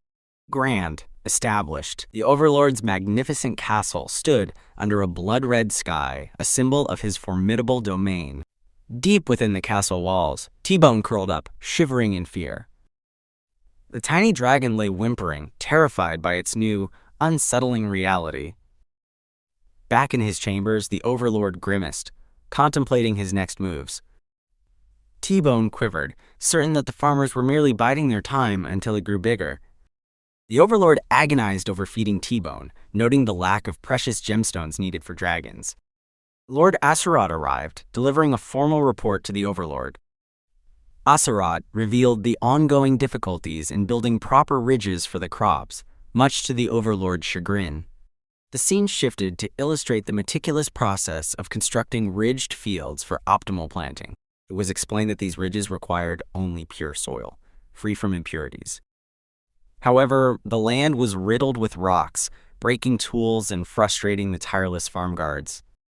T-Bone sighed, feeling the relentless drudgery of the farm, comparing it to being a slave. The Overlord held T-Bone, lamenting the slow progress of rock removal and the impracticality of the current methods. Strategic, resource-minded, he mused on the dwindling rewards for his labor force and the inadequacy of standard reinforcements. He longed for a familiar, like a rock-clearing wombat, that could simplify his farming endeavors. He watched a small farmer struggle futilely to dislodge a stubborn rock from the earth. Observing, understanding, he fixated on the visible frustration and exhaustion of his diligent worker. The Overlord's eyes glowed with a fierce resolve. He had to find a solution to this new problem. He acknowledged the phrase, "razor winds," as just another unpredictable challenge he had to overcome. Holding T-Bone, the Overlord maintained his unwavering determination. A gigantic swirling vortex of wind and dust materialized, likely the razor winds he just pondered. The Overlord, holding T-Bone, stood ready to face the formidable, new challenge head-on. Just as the razor winds descended, the Overlord remembered the true, devastating power of the storm. This barren wasteland randomly spawned razor wind events, capable of shredding anything. Getting caught meant instant, brutal annihilation. The Overlord, clutching T-Bone, immediately bellowed orders for his forces to take cover. His farmers scattered in a desperate dash, seeking any shelter they could find. Even from afar, the wind's pressure was immense, far more terrifying than in his game. Amidst the fleeing workers, little Flute stumbled, dangerously exposed. The Overlord's eyes widened in horror, spotting her reckless path. Flute was heading straight for the impaled farmer, clinging to his lightning rod spear. He swiftly handed T-Bone to another farmer, cursing Flute's foolishness. Bewildered, holding fast, the assigned farmer stared, surprised by his sudden, adorable charge. The Overlord raced forward, commanding them to protect Flute and stay clear. His loyal subjects cried out, warning him of the deadly danger within the storm. He knew the risk, but refused to lose a valuable laborer or his crucial lightning rod. Pushing the child out of the way, the Overlord lunged towards the impaled farmer. Fierce, unyielding, for him, farming was more than a task. It was the essence of life itself.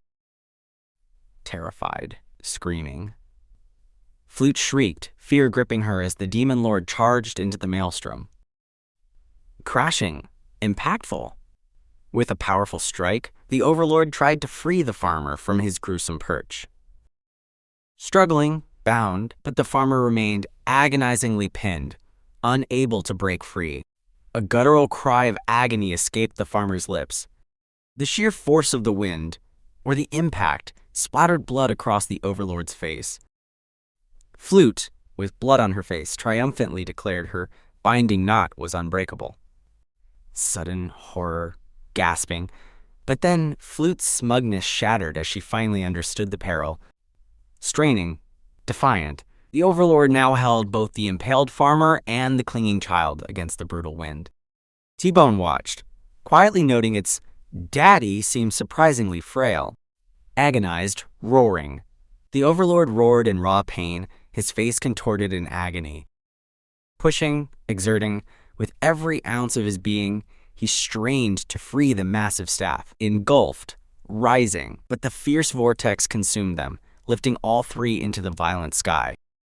Fighting, airborne, the Overlord fought desperately to hold on to the heavy staff mid-air. Waning, battered, he grimaced, his strength rapidly failing against the relentless, tearing winds, forced down, enduring. The mighty gale forced him to his knees, yet he refused to let go. Anchoring, determined, he slammed his fist into the ground, attempting to desperately root himself. Suddenly, T-Bone launched itself forward, unleashing a powerful blast of icy energy. The small dragon bravely flew directly into the heart of the terrifying razor winds. With a mighty cry, T-Bone's icy power ripped through the fierce currents. The Overlord gasped, realizing T-Bone's cold magic had weakened the vortex. T-Bone struggled, clearly straining to maintain its powerful icy assault. Despite its exhaustion, the little dragon pressed on, firing relentless ice blasts. The Overlord watched, knowing this was far too great a burden for a baby dragon. Dissipating, calm. Finally, with a dying roar, the formidable razor winds dispersed entirely. Falling, relief. The Overlord, the farmer, Flute, and T-Bone all plummeted to the ground in relief. The storm had passed, and the Demon Lord's castle stood serenely under a clear, bright sky. Exhausted, the Overlord finally rested, deep in slumber within his chambers. But in the quiet depths of the castle, two shadowy figures moved with purpose. Sinister, observing, a mysterious male and a masked female warrior stalked through the grand halls. Treacherous, plotting, the male figure declared his intent to execute the vulnerable Demon Lord. The female warrior agreed, planning to eliminate the others and seize the throne. Calculated, allied. For now, they were allies, united in their treacherous, power-hungry ambition. Silently, the door to the Overlord's chambers creaked open. They stood poised over their sleeping master, ready to strike the final, betraying blow. The treacherous male figure and the masked warrior launched their attack, but were met with fierce resistance. The masked warrior recoiled, sensing an unexpected presence or formidable power. Blazing with fury, the Demon Lord, bandaged but wide awake, revealed himself, his eyes burning with rage. The male traitor grimly acknowledged their target was already prepared and waiting for them. He fiercely urged his ally, declaring this was their one and only chance to strike. As they hesitated, two imposing figures emerged, blocking the doorway to the Demon Lord's chambers. The large axe wielder warned them not to disturb the Demon Lord's slumber. The traitors mocked the idea that such a fearsome being could possibly be sleeping. The axe wielder's gaze hardened, promising severe consequences if they dared to wake him. Challenging, questioning, the male traitor turned to the hooded figure, challenging his loyalty to the farming Demon Lord. The hooded figure, Asrat, explained he was merely repaying a life debt, hinting at future allegiances. Resolute, unyielding, the masked warrior remained firm, prepared for whatever came next. The male traitor argued that the Demon Lord's farming obsession would only bring ruin and starvation. Asrat simply stated that life often required such difficult choices. A quick image of Diligent Flute appeared, representing the Demon Lord's core focus on cultivation.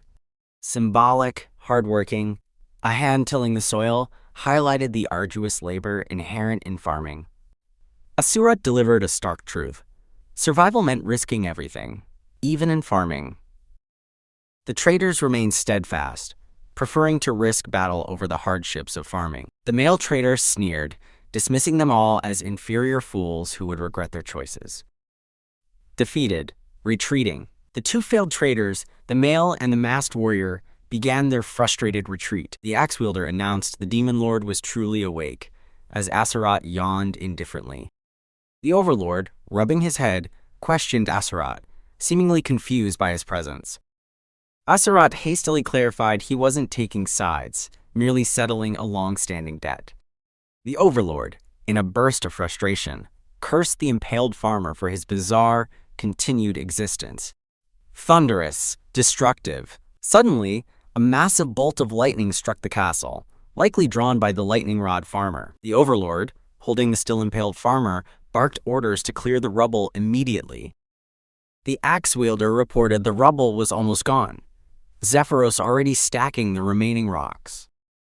The Overlord looked puzzled, unsure who Zephyros was. His farmers were diligently scrambling, quickly clearing the aftermath of the lightning strike. The Overlord, now with his butler Zephyros, asked about the location of the piled rocks. Zephyros calmly pointed towards the stacks of rocks. The Overlord's eyes widened in surprise as he noticed T-Bone. Falling, impacting, T-Bone plummeted to the ground with a thump, looking noticeably plumper. The little dragon voraciously munched on rocks, growing visibly with each bite. T-Bone eagerly gulped down another large rock, its body expanding. T-Bone explained it was too small to stop the wind, but eating now would help it grow faster. The Overlord rushed towards T-Bone, who happily called him Dad. The Overlord scooped up the adorable T-Bone, overcome with relief and joy. Strategic, contemplating. The Overlord mused that T-Bone's ability to consume elements could eventually forecast and prevent future razor winds. Planning, deciding, he then declared the fields ready for potatoes, dismissing the need for more rewards, hinting at new cost-cutting measures. Determined, resolute, the Overlord declared that natural disasters and costs were the true enemies they must overcome for successful farming. The scene shifted to a peaceful, empty castle hall. Inside, the masked warrior, Sirgi, sat dejectedly, her head in her hands. She removed her helmet, revealing her beautiful elven face, etched with weariness. Sirgi sighed deeply, still clearly exhausted from recent events. She grimaced, complaining that the lingering manure stench persisted despite days away from the fields.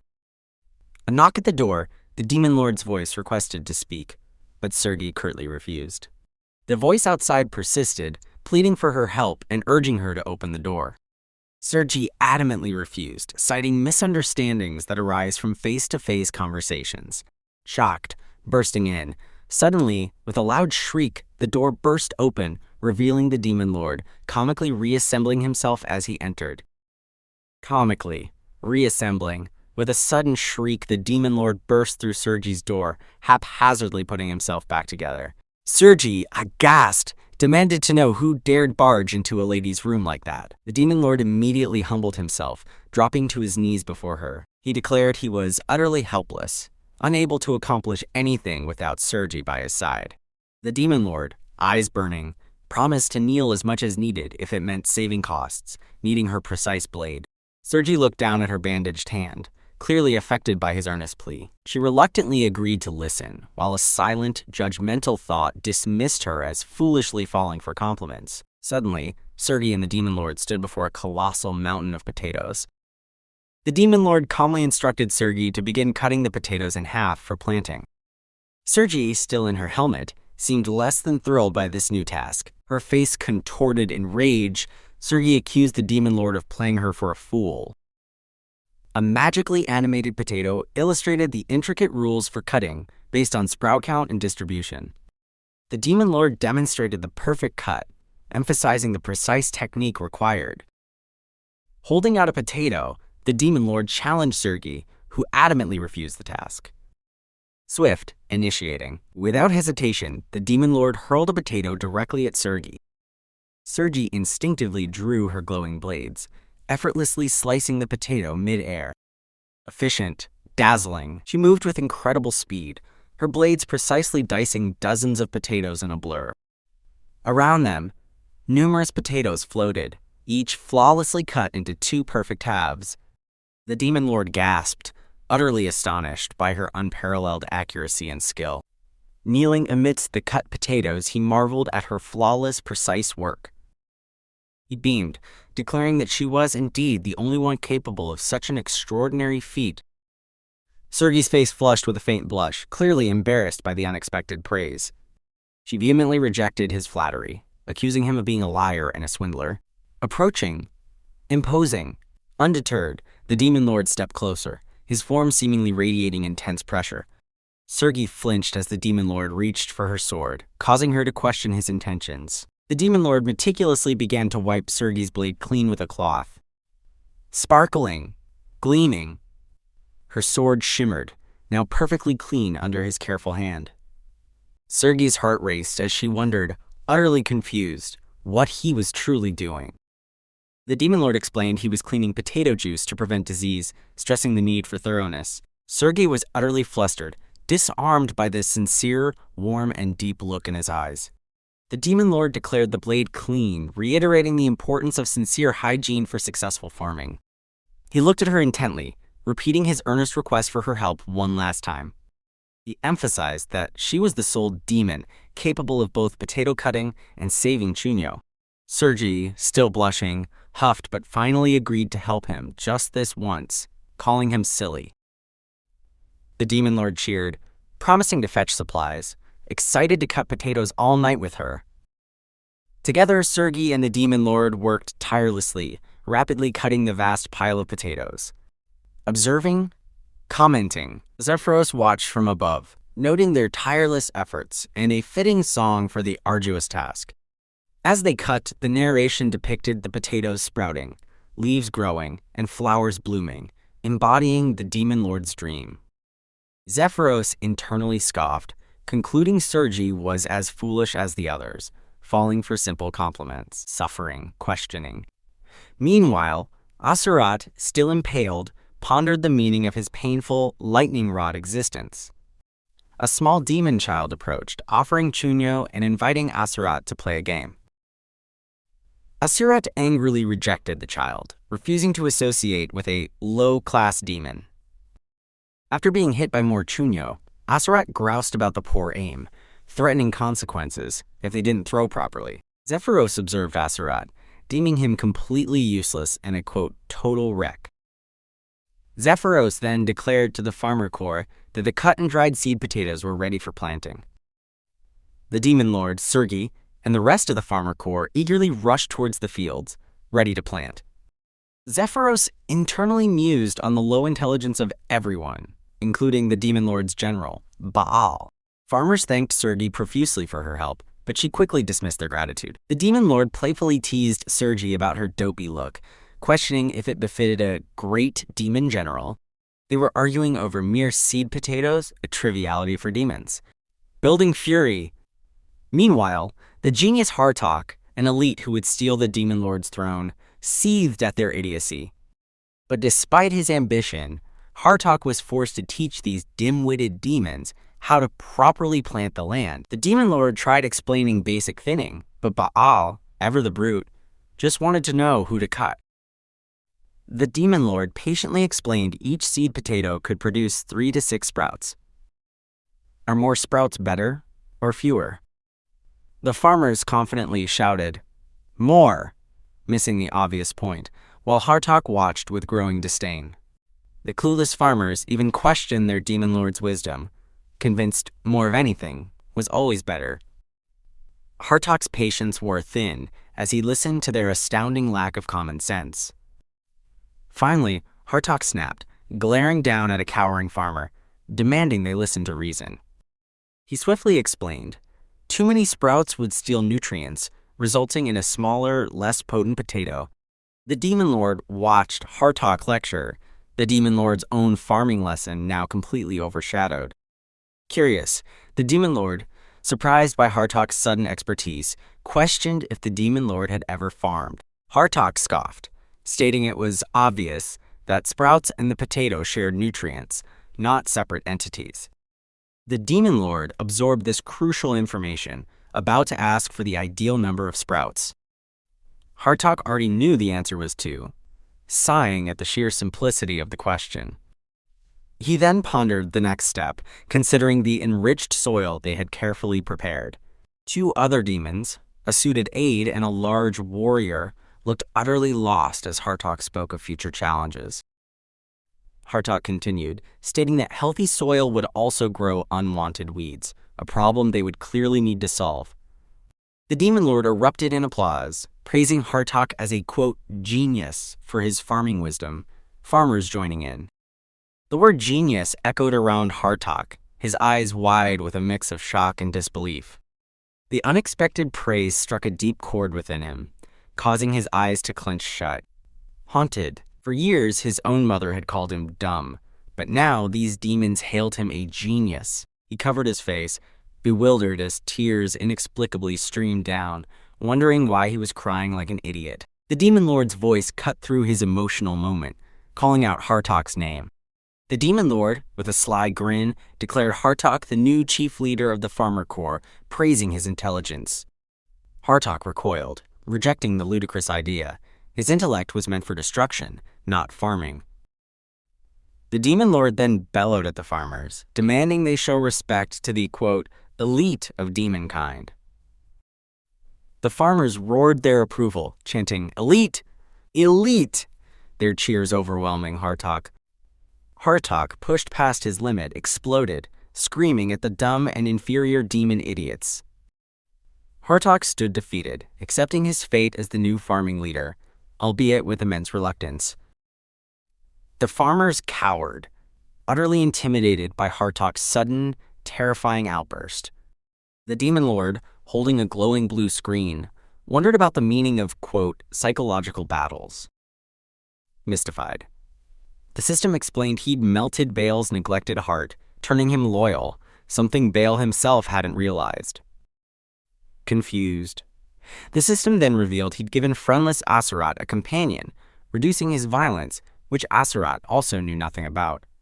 Dumbfounded, it continued, stating he'd melted Sirgi's unloved heart, leaving her equally perplexed by the revelation. Lastly, the system confirmed he had instilled confidence in Hartok, who admitted his past yearning for recognition.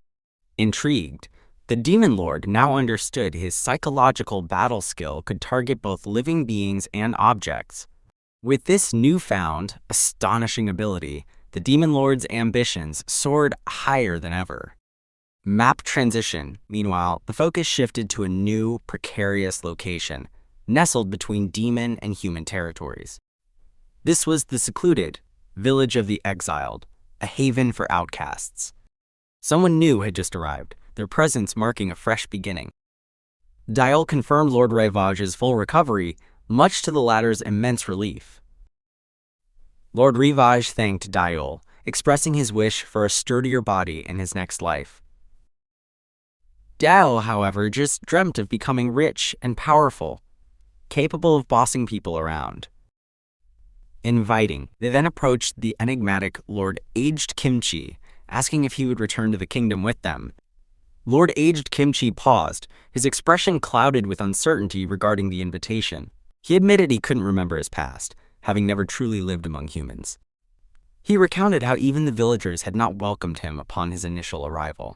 Deeply conflicted, Lord Aged Kimchi was still grappling with profound self-doubt, unsure if he could ever be truly accepted. Lord Aged Kimchi still grappled with self-doubt, as Diol seemingly offered advice. Diol gently suggested a change in clothes, hoping it would help Lord Aged Kimchi feel more at ease. As they departed the village, Diol noted Lord Aged Kimchi's persistent attachment to his unusual outfit. Yet, Lord Aged Kimchi silently yearned to shed the strange garments he wore, but the bizarre, heart-emblazoned clothing simply wouldn't come off, as if fused to his very being. Diol thanked the kind villager, promising to share Lord Aged Kimchi's poignant story with the king. Lord Aged Kimchi observed Diol, recognizing him as a truly noble scout on a mission near demon territory. However, flashes of a brutal past surged, hinting at the hidden warrior within him. His true violent nature erupted, unleashing a powerful, unyielding strike. Diol waved goodbye to the villagers, but Lord Aged Kimchi remained grim, reflecting on a life defined by slaughter. Deeply conflicted, he questioned his own existence, wondering if he was capable of anything beyond taking lives. Meanwhile, at the Demon Lord's farm, a tiny, hopeful sprout finally pushed through the soil. The demon farmers erupted in cheers, their tireless efforts at last bearing fruit. Across the field, countless sprouts dotted the landscape, even impressing the heavenly generals. Even a small demon excitedly reported the progress to Asrat, who still struggled with his emotional responses. The Demon Lord declared the next crucial phase of cultivation: earthing up! Chief Cultivator Hartok, though annoyed, precisely explained covering the sprouts with soil. Instructive. This crucial technique prevented the young potatoes from being dangerously exposed to sunlight. Grave. Unprotected, they would turn toxic, lose flavor, and become utterly inedible. The Demon Lord applauded Hartok's clear wisdom, validating his growing expertise in farming. Next, the Demon Lord checked the weather, a vital task for any serious cultivator. He gritted his teeth, the effort of manipulating the weather proving unexpectedly taxing. Other demons watched him weep from the strain, assuming they were tears of joy for the sprouts. His system confirmed 6 hours of sunny, dry weather, recommending humidifiers for the young plants. The Demon Lord sighed in relief, assuring his little pet, T-Bone, of calm skies ahead. Suddenly, Hartok rushed in with an urgent report for the Demon Lord. A subordinate of the second Star Master Planus had arrived with grave news. La Ploa, a loyal retainer, bowed before the Demon Lord's distant castle. He reported that third Star Master Ruster, ignoring the Demon Lord's ceasefire, had launched a full assault. Ruster declared the Demon Lord weakened, openly challenging him for the throne. The Demon Lord realized that if the two Star Masters allied, their combined forces would be overwhelming. Strategic. He mused they must act swiftly, but could not abandon their crucial farming efforts for too long. The conflict raged in the vast, treacherous Swamp of Decay, impossibly far from their current location. A vital warp, well beneath his own castle, lay dormant, preventing any quick travel. Then, a thought struck him. He was the Demon Lord, the final boss. He didn't need to fight personally. With a chilling grin, he confirmed his decision. The true Demon Lord would not descend into battle himself. Sirgi, the warrior general, gruffly declared she wouldn't fight for him, yet stood ready. Baal, fiercely loyal, roared his unwavering commitment to the Demon Lord's command. And so, 2 of the loyal 4 heavenly generals marched to battle, leading a demon army. Accompanying them were powerful, albeit simple-minded, demons better suited for war than farming. From the boss area, a shortcut opened, leading directly to the Swamp of Decay. The Demon Lord sent forth the Genius Wide-Range Sprayer, trusting his generals while he and Hartok focused on farming. The Swamp of Decay now raged with battle, the distant castle ablaze. Fierce, amidst the flames, Second Star Master Planus fiercely defended his stronghold. Planus, the tree-like general, roared, accusing Ruster of unforgivable treason. Ruster conceded it was rebellion, but claimed he had been left with no other choice. Justifying. He argued that ending the war would spell ruin for the entire demon race. Ruster challenged the Demon Lord's farming initiatives, stating they still needed to wage war for survival. Planus countered, sharply dismissing Ruster's twisted logic. For Planus, the true pride and history of demonkind lay in their relentless, brave conquests. In the fiery swamp of decay, the tree-like General Planus fought a desperate battle against Ruster's forces. Planus roared, accusing Ruster of unforgivable treason for his rebellion. Shocked. Suddenly, Sirgi and Baal, two of the heavenly generals, arrived, turning the tide of the conflict. Sirgi acknowledged Ruster's point that demons are a race of fighters. She mused that they were born to love fighting and enjoy killing. Meanwhile, back at the Demon Lord's farm, a small demon child rushed towards her father. Sirgi wondered aloud when demons had become so defined by their violent nature, and why. The little girl urgently called to her father, urging him to hurry to the field. Perhaps now, Sirgi pondered, they might finally understand their true purpose. At the farm, the demon father looked up with his child, bathed in gentle light and falling petals. The Demon Lord believed this new path, this cultivation, could bring them even greater pride. Demon farmers celebrated amidst the falling petals, reveling in the burgeoning field of flowers. The Demon Lord watched over them, a subtle smile gracing his lips. Hartok and another demon gazed upon the peaceful scene, petals swirling around them. Serene, the Demon Lord stood, observing the vast flower-filled fields, a picture of tranquility. The joyful demon child ran towards the Demon Lord, calling out his name. She exclaimed how beautiful the blooming flowers were, unlike anything she'd ever seen. The Demon Lord offered a rare, soft smile, captivated by the innocent joy. Back in the swamp, Sirgi unleashed a fierce, sweeping attack. Her blades met the armored rebel in a furious exchange. Brutal, Baal then seized the armored foe, squeezing him tightly as he cried out. Baal continued his crushing assault as Sirgi's blades tore into the trapped rebel. The Demon Lord, still at the farm, acknowledged the little girl's words about the flowers, but with a distant tone. The battered rebel screamed, demanding why Sirgi was killing when she spoke of saving lives. Sirgi, though momentarily hesitant, maintained her stance.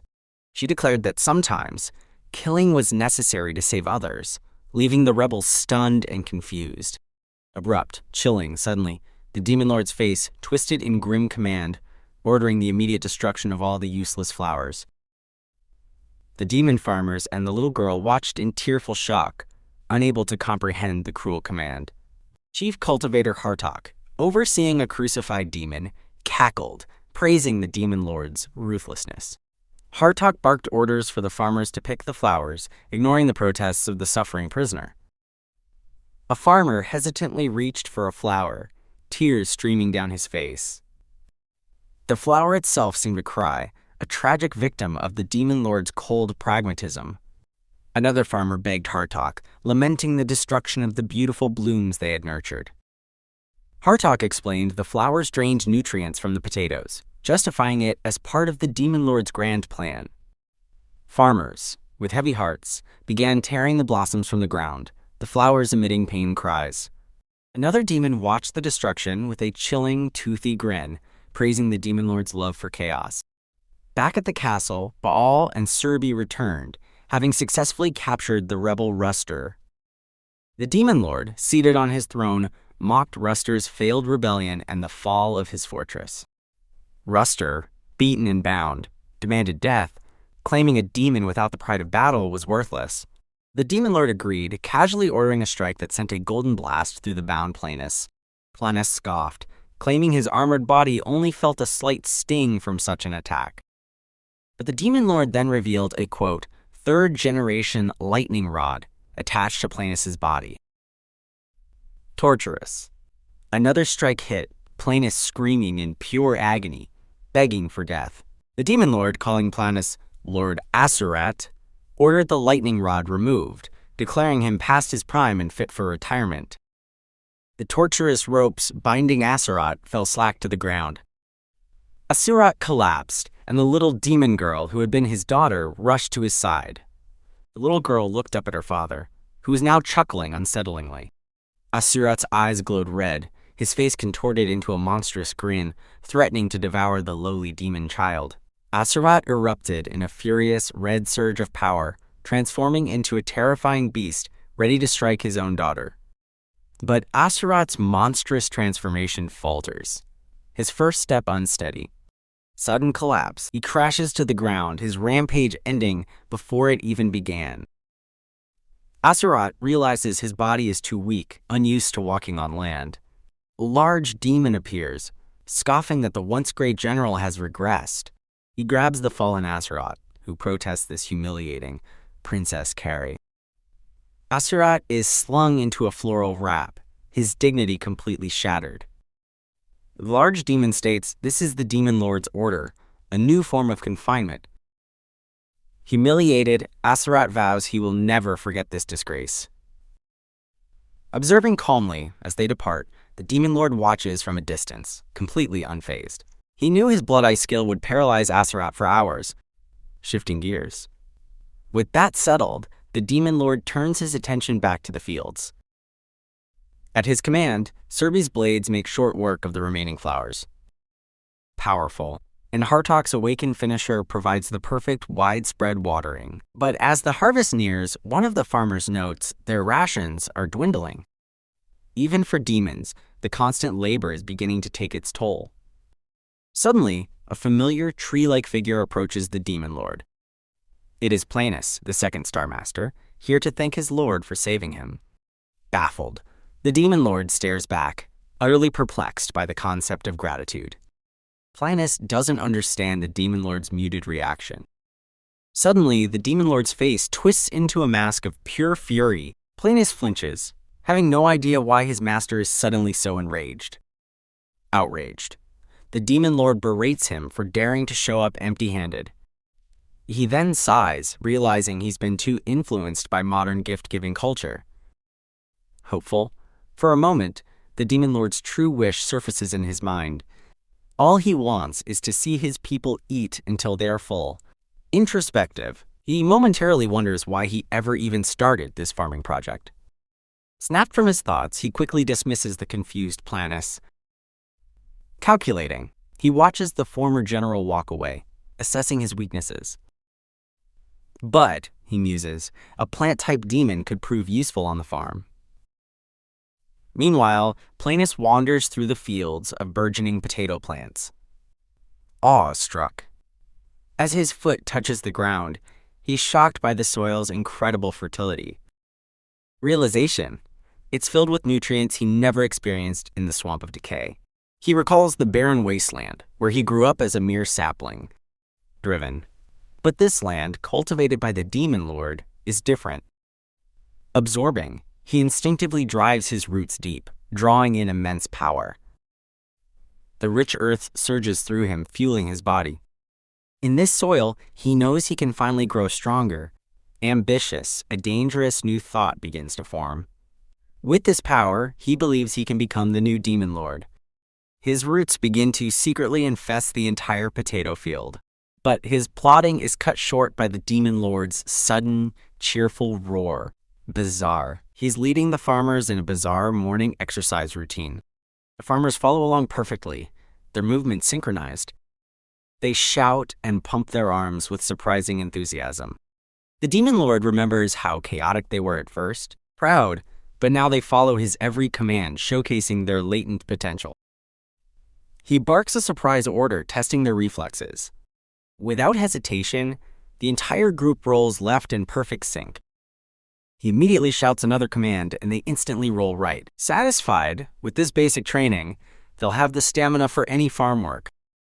Just as the demons mastered their farming drills, a frantic farmer rushed to the Demon Lord with dire news. All the potato leaves had turned yellow, signaling a potential catastrophe for their precious harvest. The vibrant green fields were now sickly, wilting, and turning a ghastly shade of yellow. The Demon Lord and his generals gazed across the vast, dying potato fields, their hopes seemingly dashed. The Demon Lord, now in his studious guise, wondered if his ambitious farming dream was impossible after all. He admitted his confusion, pondering if too little wind or water had caused the devastating blight. Self-deprecating. Internally, he chastised himself for harboring foolish hopes about something as simple as farming. Donning his Demon Lord armor, Credos strode towards the blighted field, Hartok questioning the unfolding disaster. He knelt, his gaze sweeping over the withered plants, examining the extent of the damage. With a decisive movement, the Demon Lord reached down and firmly grabbed one of the dying potato plants. Powerful reveal. He pulled it from the earth, unearthing an astonishing cluster of massive, fully grown potatoes. Hartok, the Chief Cultivator, gaped in stunned disbelief at the sight. The Demon Lord declared the potatoes awakened, despite their pale color, noting their immense, unprecedented size. Proud, insightful, he revealed the plants had absorbed all nutrients from their leaves, sacrificing themselves for the tuber's growth. This unusual process made the potatoes not only bigger, but also, supposedly, much tastier. The generals and farmers looked on, their faces slowly shifting from despair to renewed hope and pride. Satisfied, knowing, the Demon Lord's smirk hinted at a deeper satisfaction, praising them for raising such exceptional crops. Hartok and Sirgi, still somewhat bewildered, shared a glance of amazed appreciation. Tears of joy. Even the gruff demon farmers shed tears, overcome with emotion at their miraculous yield. Later that night, the Demon Lord's castle stood peaceful under the moonlight, a picture of tranquility. Inside, the Demon Lord lay on his bed, still reflecting on the day's harvest. He mused on how they, his demon subjects, had truly raised those potatoes. Gentle flashback, his mind drifted to a warm, distant memory of a single potted tomato plant. A familiar voice from his past reminded a young Jangcheol that he was the one who had nurtured it. Haunted memory. The scene abruptly shifted to a terrifying modern-day memory, a vehicle and a fearful Jangcheol. Jangcheol's face contorted in a scream of pure anguish, reaching out for something he couldn't grasp. The memory ended with a beloved figure in a hospital bed, struggling for breath. Back in the present, the Demon Lord lay still, the heavy echoes of his past lingering. He quickly dismissed the wave of sentimentality, asserting his nature as a calculating, unemotional strategist. Though potatoes were abundant, he acknowledged the risk of relying solely on one crop, a potential weakness. Grave historical parallel. He pictured widespread famine, specifically recalling the devastating Irish potato blight. His mind snapped back to the present. They needed to secure other crop seeds, and quickly. A fierce determination ignited in his eyes, ready to pursue this new agricultural goal. But before he could act, his bed exploded beneath him, flinging him upwards. Crushing impact. The floor beneath him cracked violently, a destructive force tearing through his very foundations. Devastating breach. He plunged through the shattered floor as massive, gnarled tree roots burst upwards from below. The Demon Lord, caught amidst the debris, could only shout in confused outrage. His face contorted, eyes blazing crimson with pure, unadulterated rage. Innocent observation. Meanwhile, a little demon girl looked at the dying potato plants, a puzzle forming in her mind. Growing realization. She remembered the Demon Lord saying the leaves would naturally wither when potatoes matured, but this was different. Falling hope, more leaves fluttered down, withered and consumed. Alarmed concern. She cried out, realizing something was terribly wrong with their precious crops. Clutching a wilting leaf, her eyes widened in dawning horror. Screaming despair, she shrieked, the horrifying truth sinking in. Their potatoes were dying. She knew she had to alert the adults immediately about this disaster. Suddenly, a massive tremor shook the ground, interrupting her desperate flight. She looked back in terror, witnessing the demonic castle tear open as a titanic tree form erupted from beneath it. The Demon Lord was caught within the monstrous roots, struggling against the overwhelming power. The colossal, transformed Planus loomed, contemptuously declaring the Demon Lord a little bug. Furious recognition. Credos' eyes blazed. His roar of, "You, Planus?" echoing with pure vengeful fury. Sinister, growing, the monstrous entity, Planus, gloated, revealing it grew powerful from the very land cultivated by the Demon Lord. Building anger, the Demon Lord's eye twitched, a storm brewing within him. Is that correct? Exhausted, the Demon Lord lay vulnerable, his strength seeping into the land Planus consumed. You bastard, the Demon Lord roared, utterly betrayed. He demanded to know what Planus had done to their food, to their land. Planus merely questioned his anger, as if it were a trivial matter. Without warning, Planus's massive root-like arm slammed into the Demon Lord, sending him flying. Blood splattered as the Demon Lord cried out, overwhelmed by the sheer force. One of the Demon Lord's generals, a vampire-like demon, frantically urged his subordinates to flee.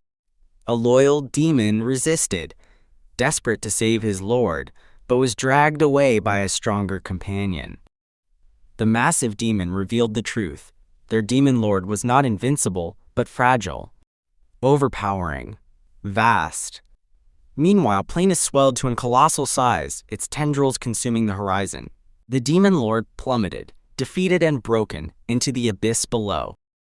Below, the demon lord's 5 loyal generals stood, their leader now gone. The bespectacled general, Zephyros, could only utter a choked, "That's Planus," he finished, realizing the scale of the monstrous entity. From above, Planus boomed, addressing the stunned demonic forces. Credos is dead, Planus declared as his generals processed the devastating news. Zephyros stood frozen, the words echoing in his mind, numb with shock. Planus reminded them of ancient demon rules. Power comes from strength. From this moment on, Planus declared, I am the Demon Lord. Planus then demanded they kneel, submitting to its absolute power. Another demon elder confirmed. Planus had absorbed all power, becoming the strongest being alive. Demons, the elder began, taking a hesitant step forward. One by one, the remaining generals of Credos knelt before the new Demon Lord. He urged them to follow the overwhelming strength, the only way to survive. Even the armored general knelt, acknowledging the new era. We offer our respects, they proclaimed, all but Zephyros bowing. Zephyros remained upright, his face a mask of silent defiance. The long-haired general admonished Zephyros, urging him to show proper respect.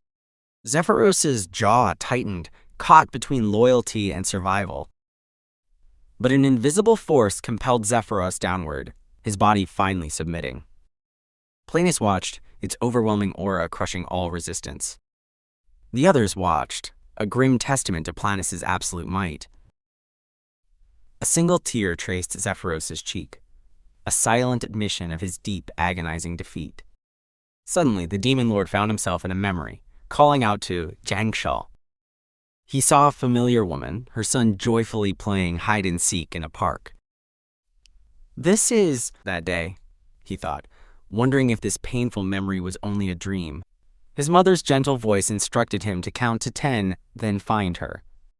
A young Credos counted aloud, the childhood memory playing out. He pressed his face to the tree, reaching 9 in the game. 10, he cried, ready to find his mother. The child's distant voice called out, Mom, where are you? Mom, come out. The child pleaded, offering to count again. As the child counted once more, a profound sorrow settled upon the Demon Lord's face.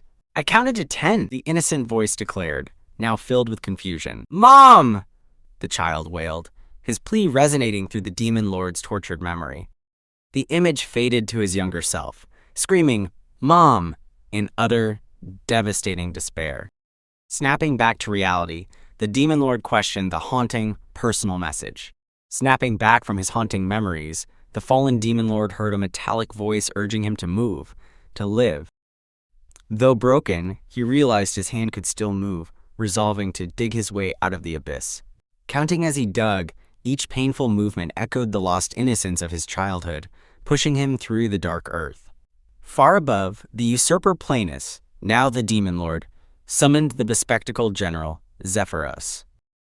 Zephyros, still reeling from Credos' defeat, stepped forward, reporting his presence. Planus commanded him to record the historic first step, a new invasion of human lands. Planus then declared their intent to rule all humans, raising them as mere livestock for food. The long-haired general thought grimly that they were back to the brutal ways of old. Feral, accepting, the vampire-like general declared this new era of fighting and killing to their heart's content. The armored general considered only whether this new path would fill their empty stomachs. Conflicted, internal, but a surge of internal anger questioned why such a path could feel so wrong to them now. Meanwhile, the former demon lord counted, gasping for air, unable to breathe as he struggled against the earth. Unaware, Planus rallied his new demonic forces, commanding them to take up arms and march to war. The farmer demons, once protected by Credos' vision, knelt, forced to witness this terrible shift.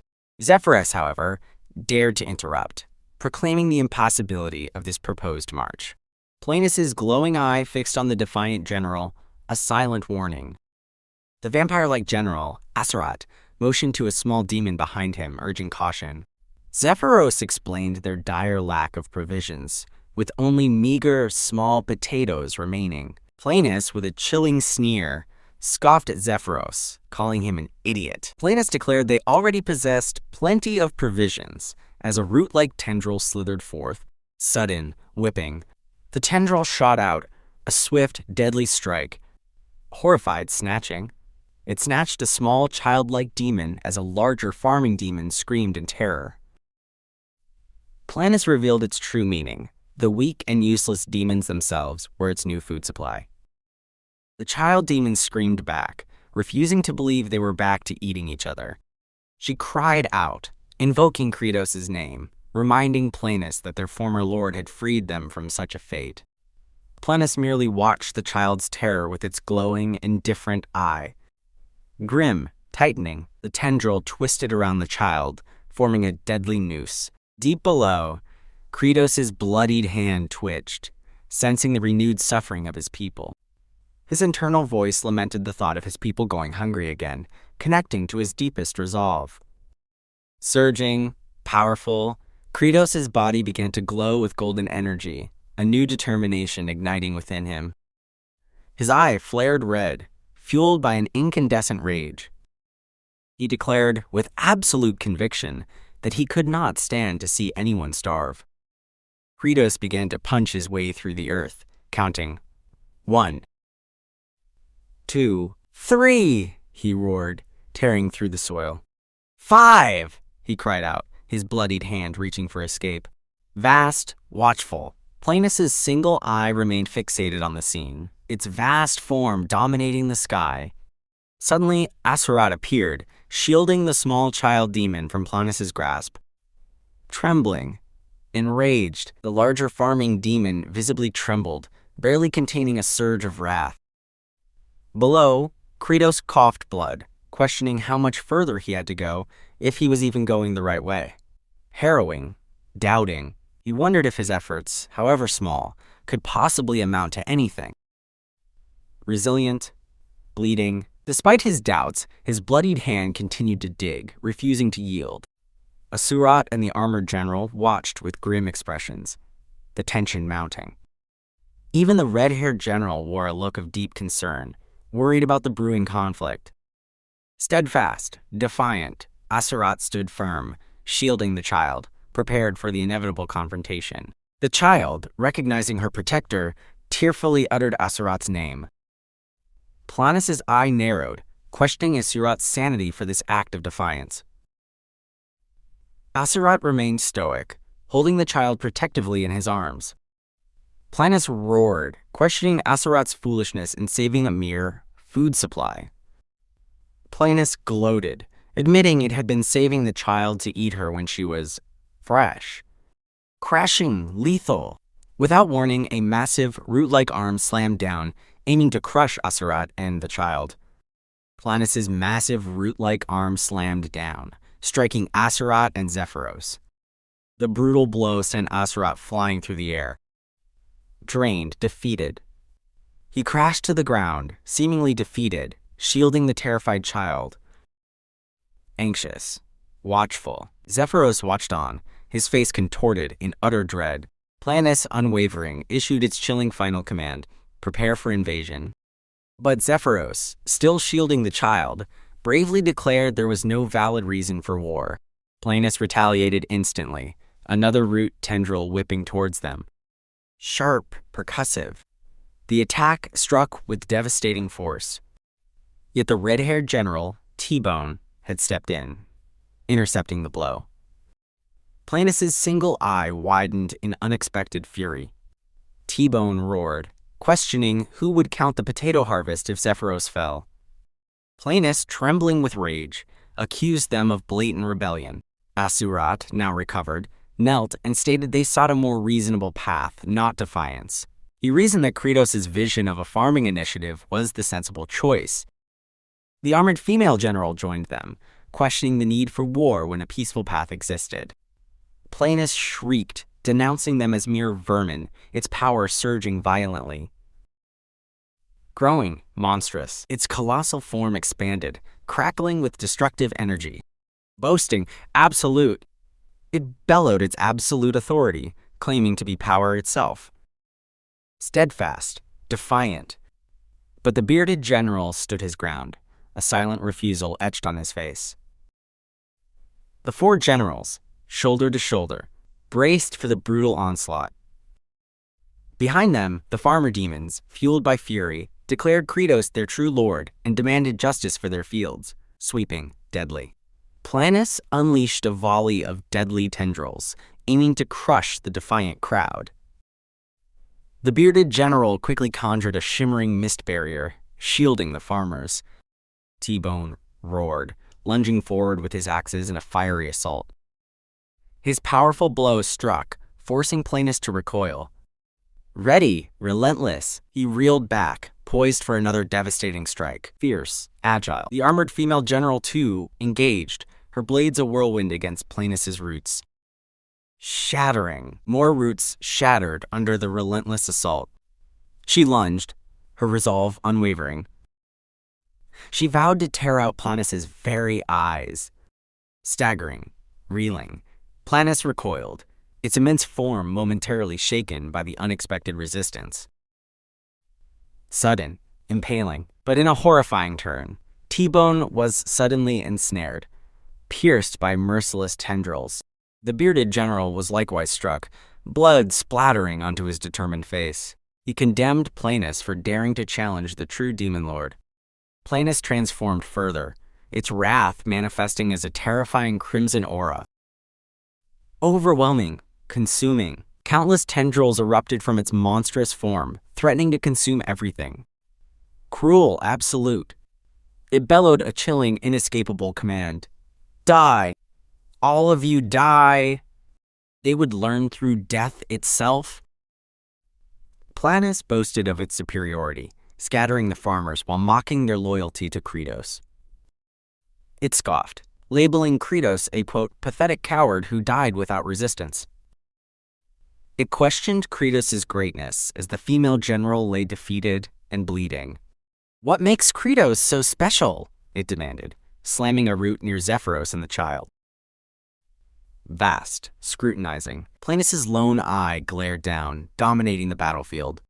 Deep below, Credos' bloodied fist pulsed with golden energy, his resolve finally breaking through.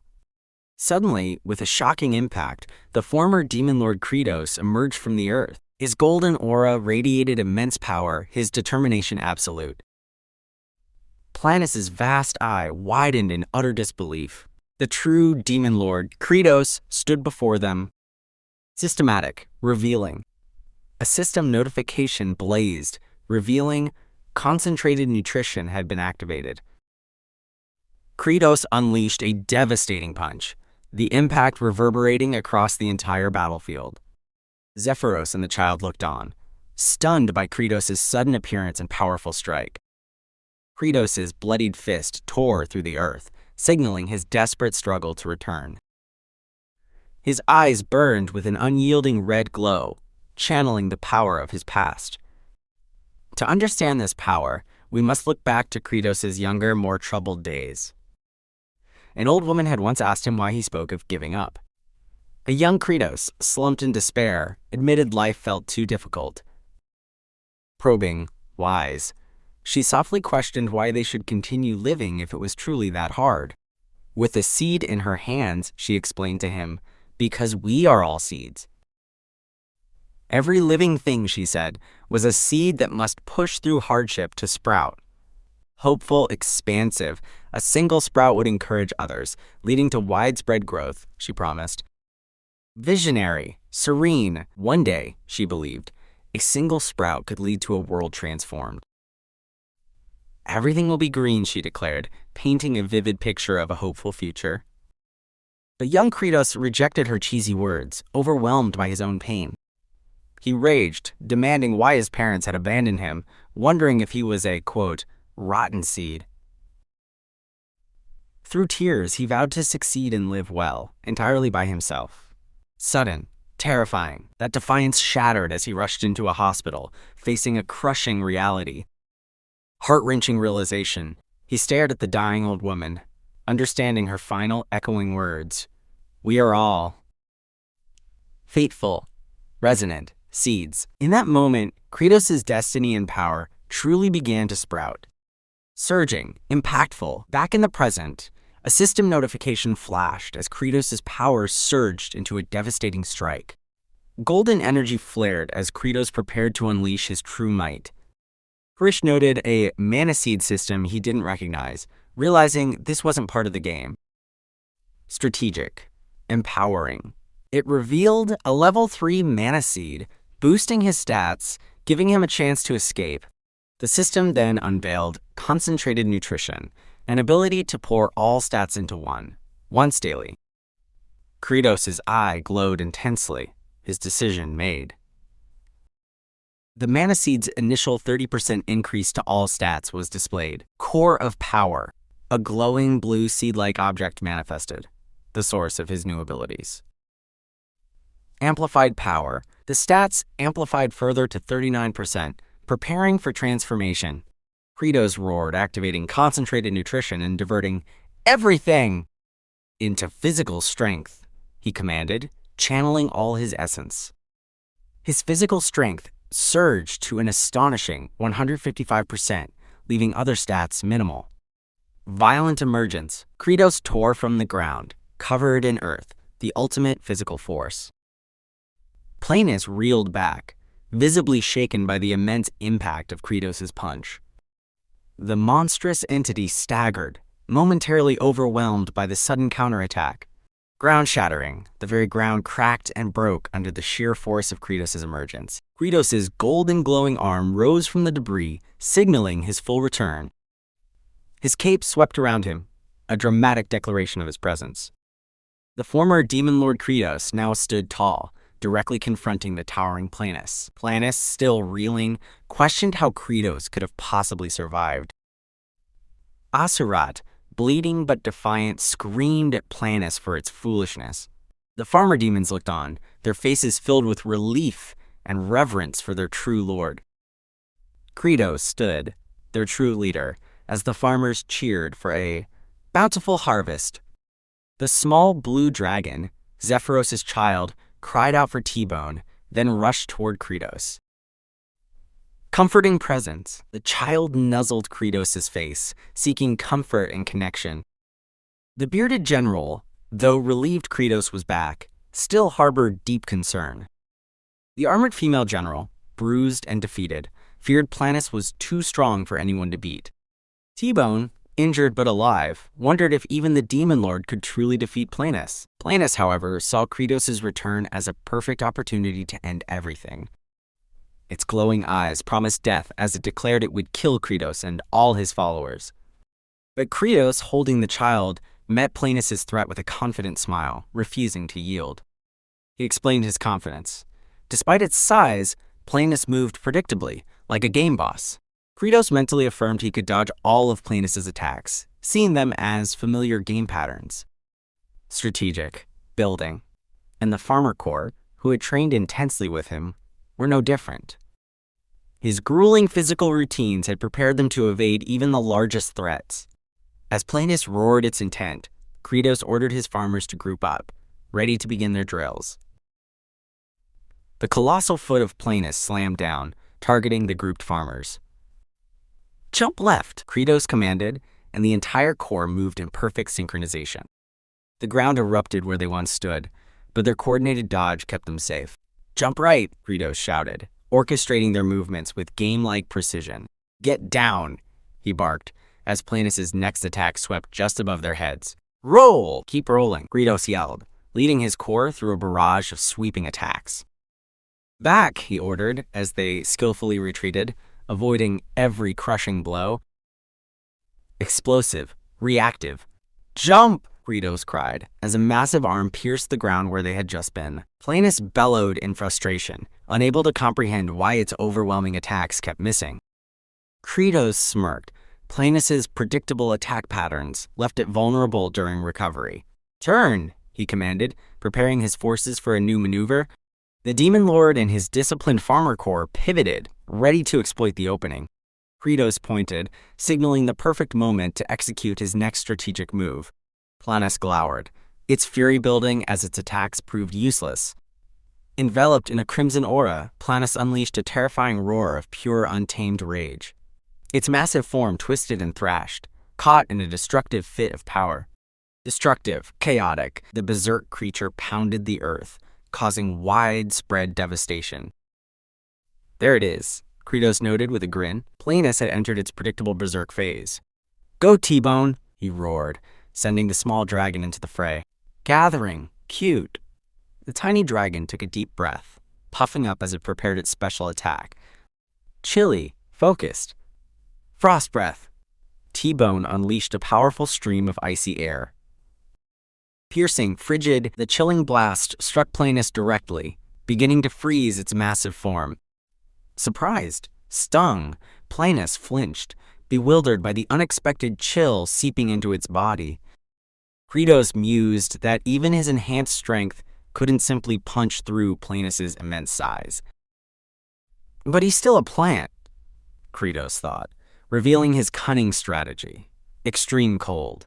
Cruel. Scientific. Freezing temperatures would expand Planus' internal volume, rupturing its plant tissues from within. Then, Credos' smile widened, knowing the perfect moment was near. T-Bone flew clear as Planus' colossal form began to crack under the icy pressure. A loud crack echoed as the frozen monster's body fractured. Planus' eye widened in dawning horror, realizing the true nature of Credos' plan. Credos knew the berserk creature, burdened by its own immense weight, would now self-destruct. A chilling smile spread across Credos' face, anticipating the monster's downfall. "WH? What the?" Planus screamed as its internal structure began to tear itself apart. Credos stood poised, the chaos settling around him as T-Bone returned to his side. T-Bone nuzzled Credos' arm, exhausted but proud, as Credos praised his great job. Holding T-Bone, Credos declared he would take the next decisive action. He lowered himself, muscles tensing, preparing to unleash his devastating final blow. The final hit, Credos roared, launching himself with incredible speed towards Planus. As he approached, Credos revealed another weakness of tree monsters. His target, a crucial weakness, the vulnerable knothole. It was a dark, hollow cavity, the perfect point to pierce its defenses. Drawing on his amplified strength, Credos brought his fist back, ready to strike. With a furious roar, he plunged his fist into the target. Planus' massive form began to crumble from the devastating impact, breaking, splintering, collapsing, cracking. The giant monster's body splintered further, tearing apart from within. Destroyed, falling. Then, with a final groan, Planus began to violently collapse, its defeat absolute.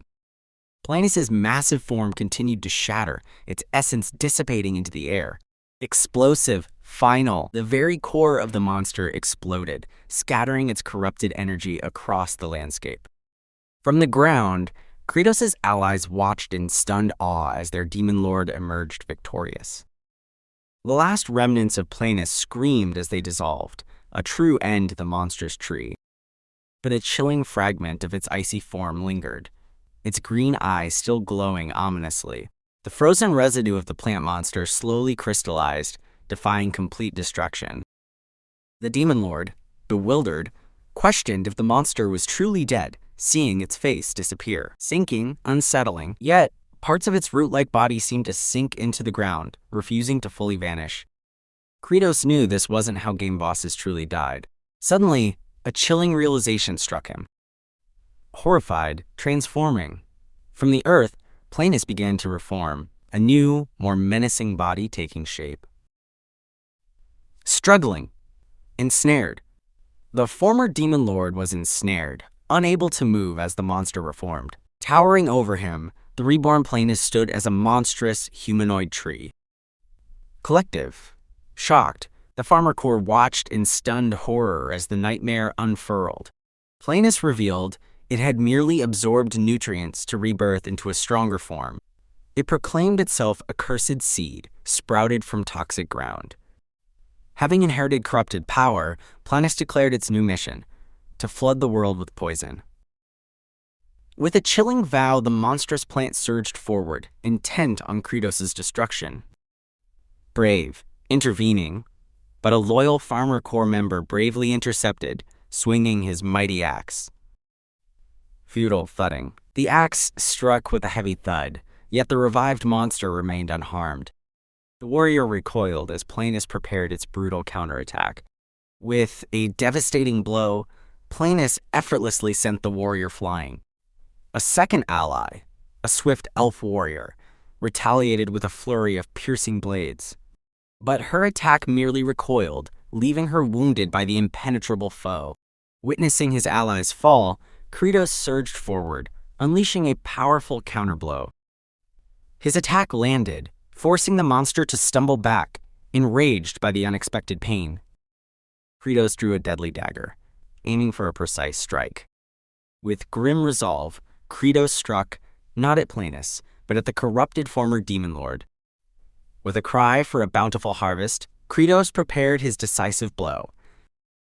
His fallen ally lay defeated, but Credos knew the true threat remained. Isolated, embattled, another comrade fell, leaving Credos to face the monstrous plant alone. Overwhelmed, isolated, with all his allies subdued, Credos found himself isolated against the reborn horror. Exhaustion etched on his face, Credos steeled himself for the ultimate struggle. In a shocking move, Credos decapitated the monstrous plant. Eerie, crumbling, yet even headless, Planus glowed with an eerie green light, slowly dissolving. Its massive form began to disintegrate, finally turning to dust. The last of the cursed plant dissolved into sparkling particles, vanishing completely. Purged, eradicated, all traces of Planus, even its original form, were finally purged from existence. Serene, shimmering. The battlefield cleared, leaving only a shimmering, ethereal glow in the air.